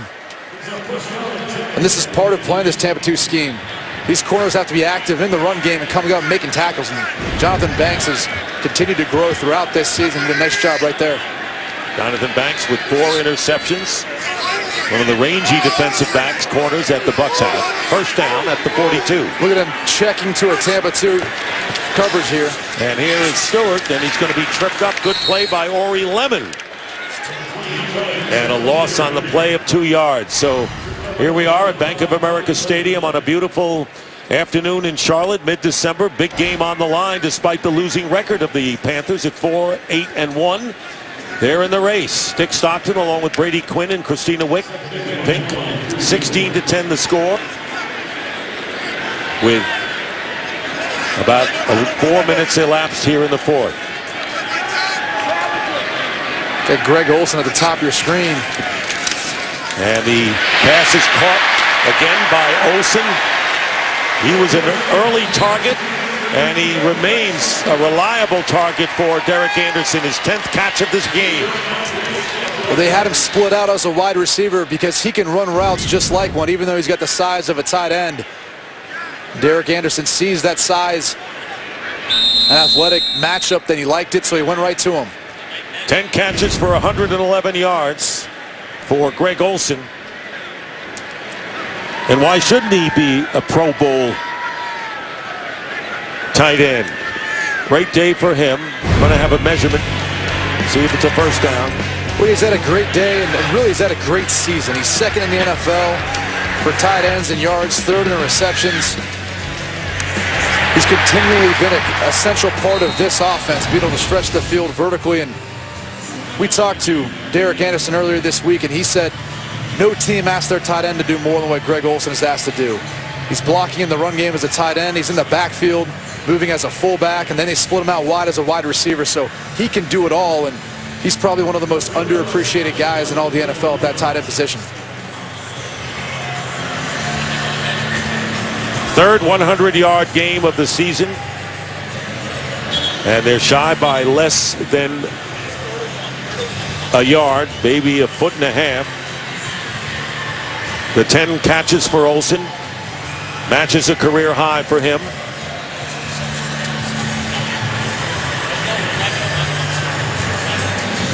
On the sidelines now on 3rd down and 1.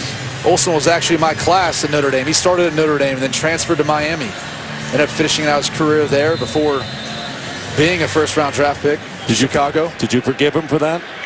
No, I never did. Doesn't sound like you did. How could you? He's a weapon. Every quarterback wishes they could have him. 3rd down and 1. And the quarterback sneak by Anderson will give the Panthers a first down. By the way, Greg Olsen was talking about his coach, Ron Rivera, and he played for Lovie Smith in Chicago as well. And he said they're very similar. Well, they coach with each other as well. Right, the players trust them. Yeah, they do. And I think it's because of the way they approach things, and they're honest with their players, and they're very forthright when they're talking about and implementing things to their team and philosophically. So he said that was one of the things they respect the most about both coaches. Jonathan Stewart on 1st and 10. And he picks up a couple of yards.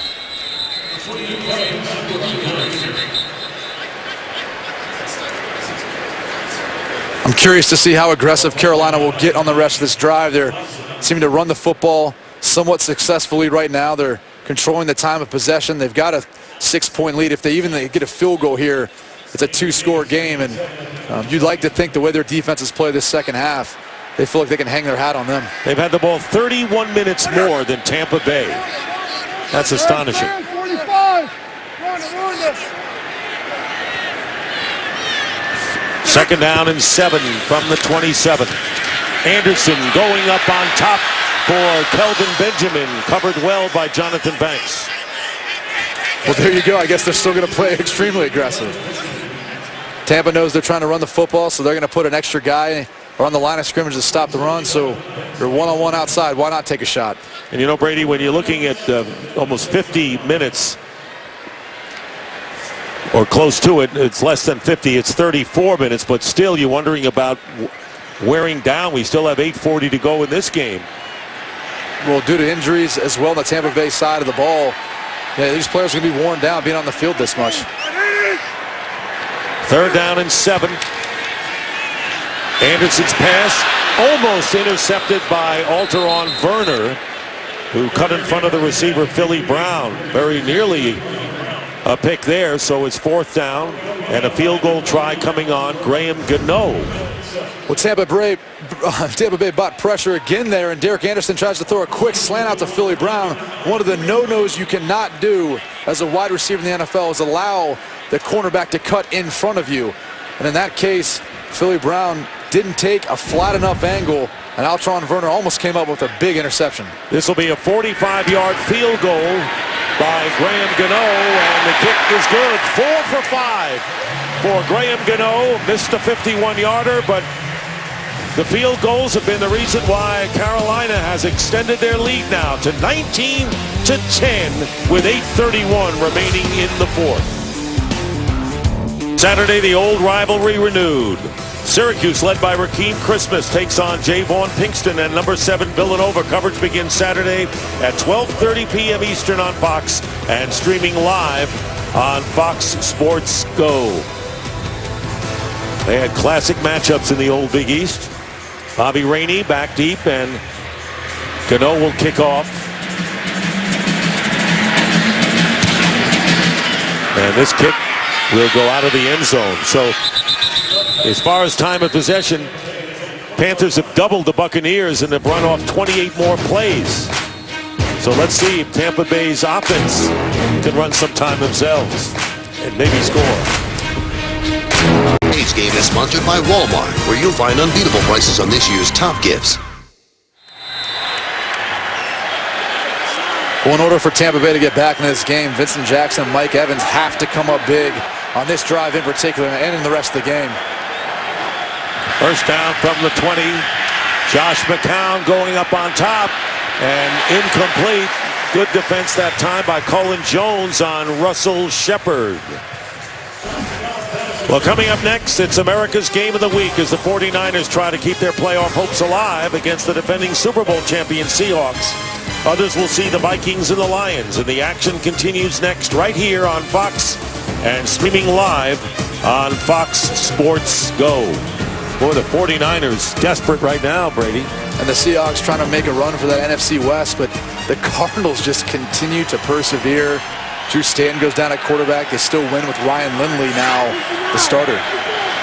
Josh McCown 1 for 9, passing in the second half for only 16 yards. Makes his second reception. That one caught by Vincent Jackson will be about 3.5 yards shy of the first down. Other than Doug Martin's 63-yard run in the first quarter that led to the touchdown, Tampa Bay has not had a play over 20 yards in this game. Well, they don't need a big play here. They just need something that's going to give them the first down. And I'd expect Carolina to at least give the illusion of pressure if they don't blitz, the way they've been able to get after Josh McCown so far in the second half. Well, Charles Sims, who was an expert on the screen pass in the first half, in there now, and this pass is caught. And it'll be a first down out to the 35 by Vincent Jackson, his second straight reception. With Trey Boston covering, he gets 8 yards to move the chains. We got to keep working it to your moneymakers, and Vincent Jackson is that, as well as the top-round draft pick Mike Evans for Tampa Bay. So they've got to find a spark on this offense right now. They're down 2 scores, and in order to get back into this game, they need a big play from one of those two. Rookie Adarius Glanton has replaced Thomas Davis, who limped off at linebacker. First down at the 35. McCown, he gets it to Jackson again, who has a first down.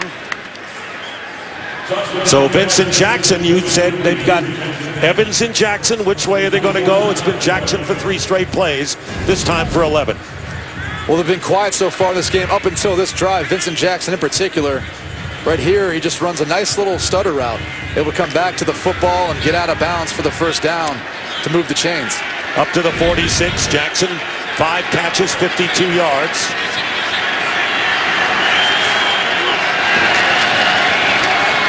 Handoff. Sims will lose a couple. K1 Short got to the ball carrier immediately in the backfield. Nowhere for Charles Sims to go.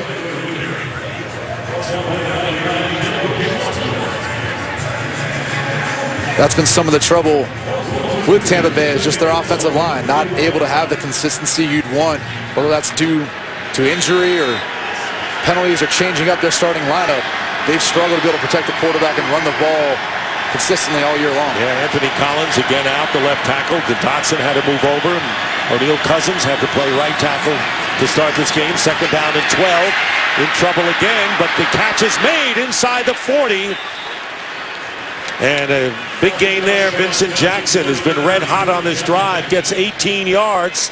A 9-point lead with just under 6 minutes to go in the fourth. This is what it's like playing quarterback in the NFL. You got to step up through pressure and be able to get a throw off while you're still getting hit by Dewan Edwards. Mario Addison reaching in, trying to get a hand on you, but what a job by Josh McCown to step up and get the throw off. McCown now 11 for 23.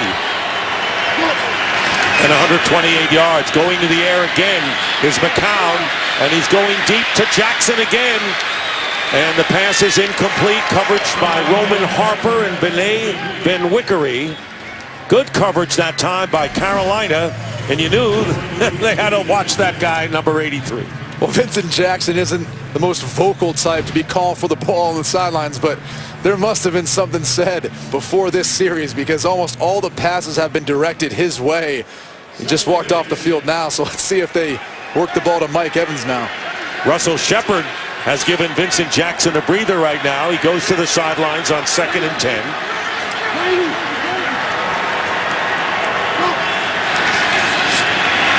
McCown on an out, completes the pass to Shepard. Shepard stays in bounds, and Shepard with a second chance, and down close to the 15-yard line. Ben-Wickery finally makes the play. Geekley put pressure on McCown, who escaped again, and they got 23 yards out of it, Brady. Yeah, I was surprised there wasn't a holding call there on Luke Kuechly. He almost got tackled there on the rush. They continue to mug both these linebackers up in the A-gap to confuse, and look at Doug Martin. Almost tackle him to get him down. Usually that's a holding call. 1st and 10 on the 15. They're going to run Martin here. And Martin gains a yard, and I think sooner or later you have to run the ball. Yeah, you've got to run the ball. You've got to continue to have balance and give Vincent Jackson a break. But look, it's surprising to me. Josh Norman now has kind of been the guy they've picked on so far on this drive on the right side of the field against that matchup with Vincent Jackson. He did a tremendous job so far throughout the game on Mike Evans, and for whatever reason, they feel like there's a mismatch between the size of Vincent Jackson and the experience and his route running ability. 2nd down and 9 on the 14. Jackson back in the game. Lines up to the left, Evans to the right. Shepard in the slot to the left, and they're going to go to Evans, and the pass is incomplete. Coverage by Josh Norman, and so it'll be 3rd down and 9, and now a flag goes down at about the 15. It may be defensive holding. Again, Mike Evans and Josh Norman have been battling all day long.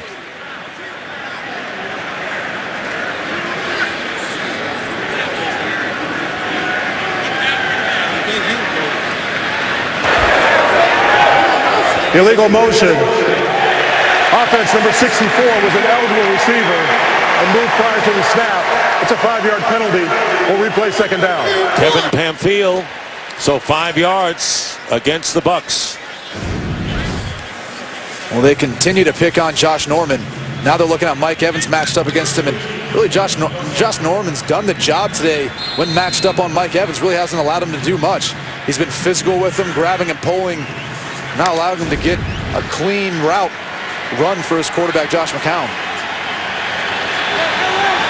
Just under 4 minutes to go in regulation. 2nd down and 14 following the penalty, but the ball now back on the 19-yard line.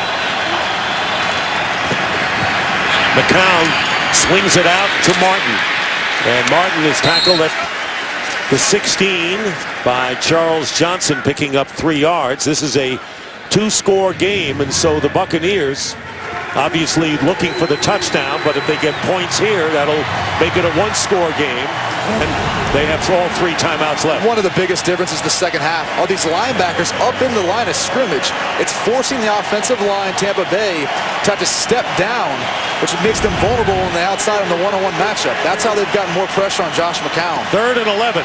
McCown's going to run. And McCown is going to get the 1st down and the touchdown! Josh McCown, nimble-footed to say the least, avoids Charles Johnson's pressure and runs 16 yards for the touchdown to make it 19-16 with 3:11 to go. That's one of the things about Josh McCown. That's one of those abilities he has that doesn't get talked about quite often. He's very athletic, and once he gets outside the pocket, he can run. Carolina Panthers see it all the time in Cam Newton. This time they're seeing it now in practice. This time they're seeing it now in a game from Josh McCown. Here is Patrick Murray, and Murray's kick is good, and it's 19-17. Here's the touchdown again.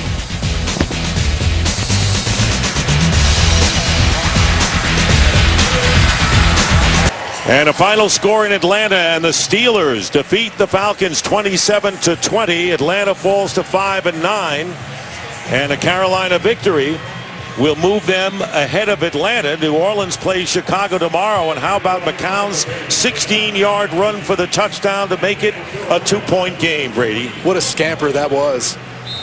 Breaking tackles, avoiding the rush.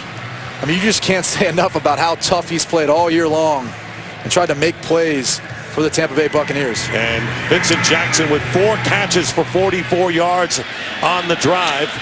Fozzie Whitaker on the return for Carolina. And Whitaker gets it past the 20-yard line. Well, since NFL realignment in 2002, the NFC South has been the league's most unpredictable division.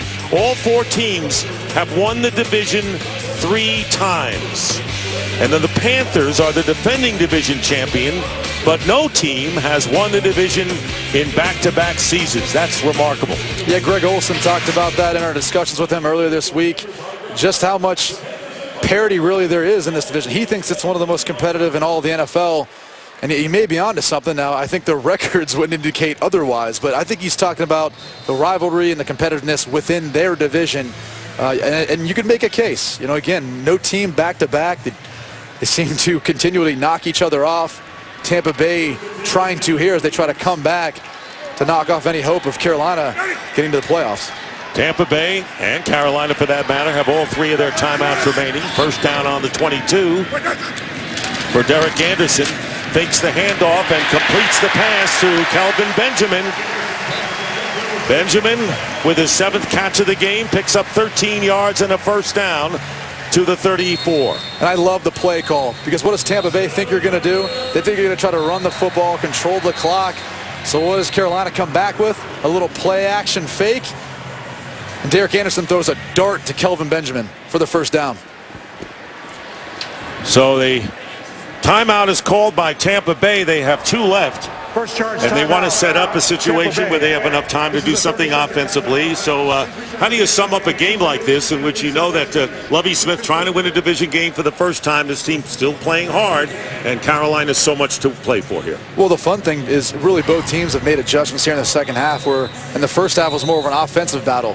Which team could run up and down the field and score more points? Now in the second half, it's been a defensive battle. Really, neither offense has been able to get going, and I think, again, you've got to credit the defensive line on both teams, getting pressure on the quarterback and stopping the run, making each team one-dimensional. First down on the 34 for the Panthers. Anderson, 24 of 39 for 267 yards, but here's Jonathan Stewart, and he won't get much, maybe a yard. Levante David comes in to make the play and almost lost the ball in the process. And that's a no-no, especially when you're trying to run your 4-minute offense. Anytime the game's less than 4 minutes, the offense is trying to run out the clock. So ball security is essential, and Jonathan Stewart had a key fumble earlier in the game. Right there, he's got to do a better job of hanging on the football, because Tampa Bay is coming after it. Stewart's gained 66 yards on 19 carries.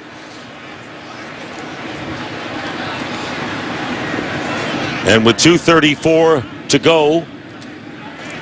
Well, Derek Anderson has played extremely well in his 2 opportunities to start this season versus the Tampa Bay Buccaneers.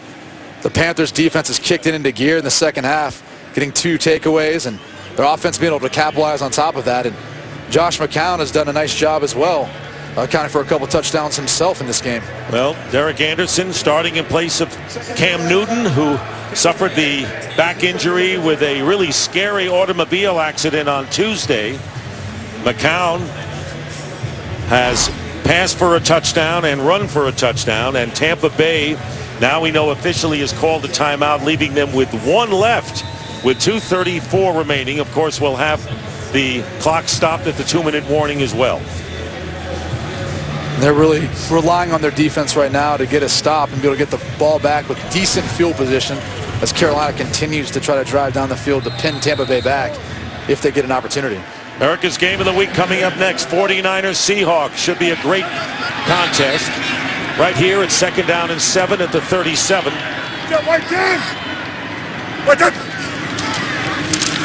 Anderson's pass caught. First down, Benjamin again.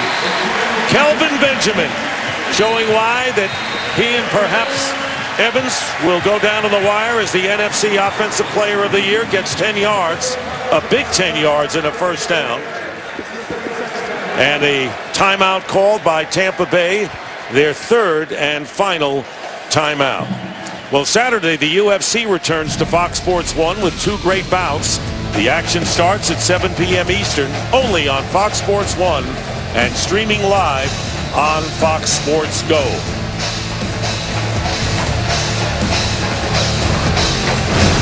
Critical here with no timeouts left for the Buccaneers. And now the Carolina Panthers, they know the clock will stop at 2-minute warning. Well, it goes to show what confidence they have in Derek Anderson as their backup quarterback, going in there and still continuing to throw the football, even to a rookie on the outside matched up one-on-one. Righty! Hand it off to Stewart. Pushes forward for about a yard, but that'll be enough to get it to the 2-minute warning. Carolina leading by 2. It's been the field goal story. Graham Gano kicking 4 field goals today.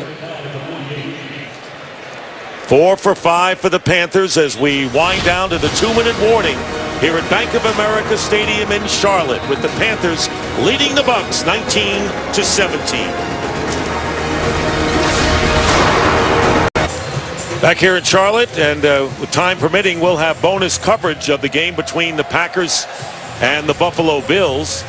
Meanwhile, right here, the 2-minute warning, and the Panthers in front by 2. They have a 2nd down and 8 on their 49-yard line, and the Buccaneers out of timeouts. They can no longer stop the clock.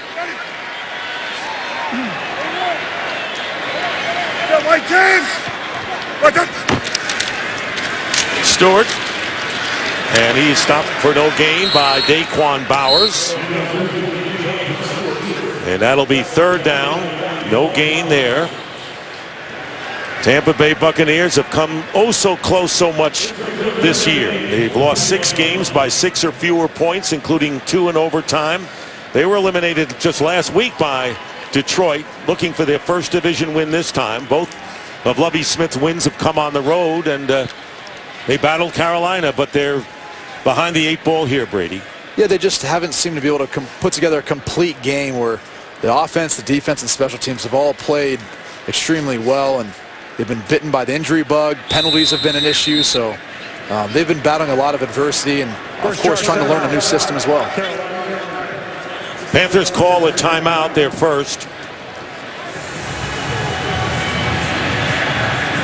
And with 1:15 on the clock, Derek Anderson, well, Greg Olsen, 10 catches, 110 yards. And just as he did in the first game win over Tampa Bay when Derek Anderson was the quarterback, he was the reliable receiver. He was. You know, when you play against the Tampa 2 defense, that middle of the field is the area you have to attack. That's where the voids are. And using your tight end, he's usually the closest guy to get there. And you can use him a variety of ways, but they've done it in drop back passes with his passing routes. They've done it in the play action game as well. But he's that reliable guy you want to throw to around the middle of the field, and he just happens to be one of the strengths of this Carolina offense. And Benjamin with 8 catches for 104 yards. So 2 receivers going over 100 yards today for the Panthers. 3rd down and 8. Here's Jonathan Stewart, and he is tripped up about 5 yards short of the first down by Bradley McDougald. So we'll get under a minute as 4th down coming up for the Panthers. Well, I wouldn't be surprised if they take a timeout here, if Carolina does, again, just before the play clock runs out. But they may want to take one in case the punter feels like it's too close, you know, in order to try to pin them back inside the 10. But it's going to be tough sledding when Tampa gets the ball back with no timeouts and probably a good 80 to 90 yards to drive down the field. And so the Timeout is called with 30 seconds remaining. So Panthers with one left. Carolina. This is a 30-second Ron timeout. Rivera has kept his team pretty together, hasn't he? In the face of 6 straight losses at one point during the year. He really has, and when we sat down and talked with him, I got the impression that he just gets it. You know, he played the game. He understands it from a player's perspective, and that's how he handles things with his team. He talked about, you know, giving them encouragement and thoughts each week, not only for football, but for life, because he feels like he's molding these men to be good husbands, good fathers, and he's really trying to have an impact on their lives, not just in the game of football. So it's a 4th down, and Brad Nordman will be kicking. Bobby Rainey is back deep. And here is Rainey, and he calls for the fair catch at the 9-yard line. So with no timeouts left, 23 seconds remaining. This is the story in the NFC South. Atlanta has lost to Pittsburgh. They're 5-9, and a victory for Carolina will move them into second place with a 5-8-1 record. Yeah, and the debate again is about should a team that wins its division with a losing record be able to host a playoff game. And look, let's look at recent history. The Seattle Seahawks did it with a 7-9 record, and they actually won that wild card game. They went and lost the following week in the divisional game, but that's the only team that's had a losing record to do it, and I don't see any reason why it should change. Josh McCown with time running out, scampering and directing traffic, and his pass incomplete and nearly intercepted by Trey Boston on the throw intended for Russell Shepard. So 15 seconds remain. It'll be 2nd and 10. Well, they don't have much time, obviously, so they need some chunks. Josh McCown did a nice job of getting outside the pocket, but the Carolina coverage was better, and really no one able to get open for him downfield. They've got about a good 60 yards to go in order to even get in within range to try a field goal. They really have to get it to the 35-yard line of Carolina for Murray to try his career high. Tall order. And here is McCown being chased. Fires it upfield, and it is intercepted. Luke Kuechly picks it off for Carolina.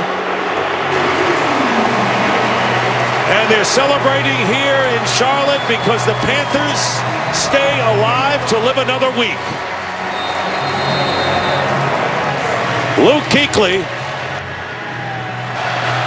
Really nothing else Josh McCown could do with the ball there. He was pressured outside the pocket and just tried to throw it up in hopes of one of his wide receivers making a play, but Luke Kuechly was able to come up big with the interception to finish the game. First interception this season for Luke Kuechly, who is really the symbol of this Carolina Panther defense.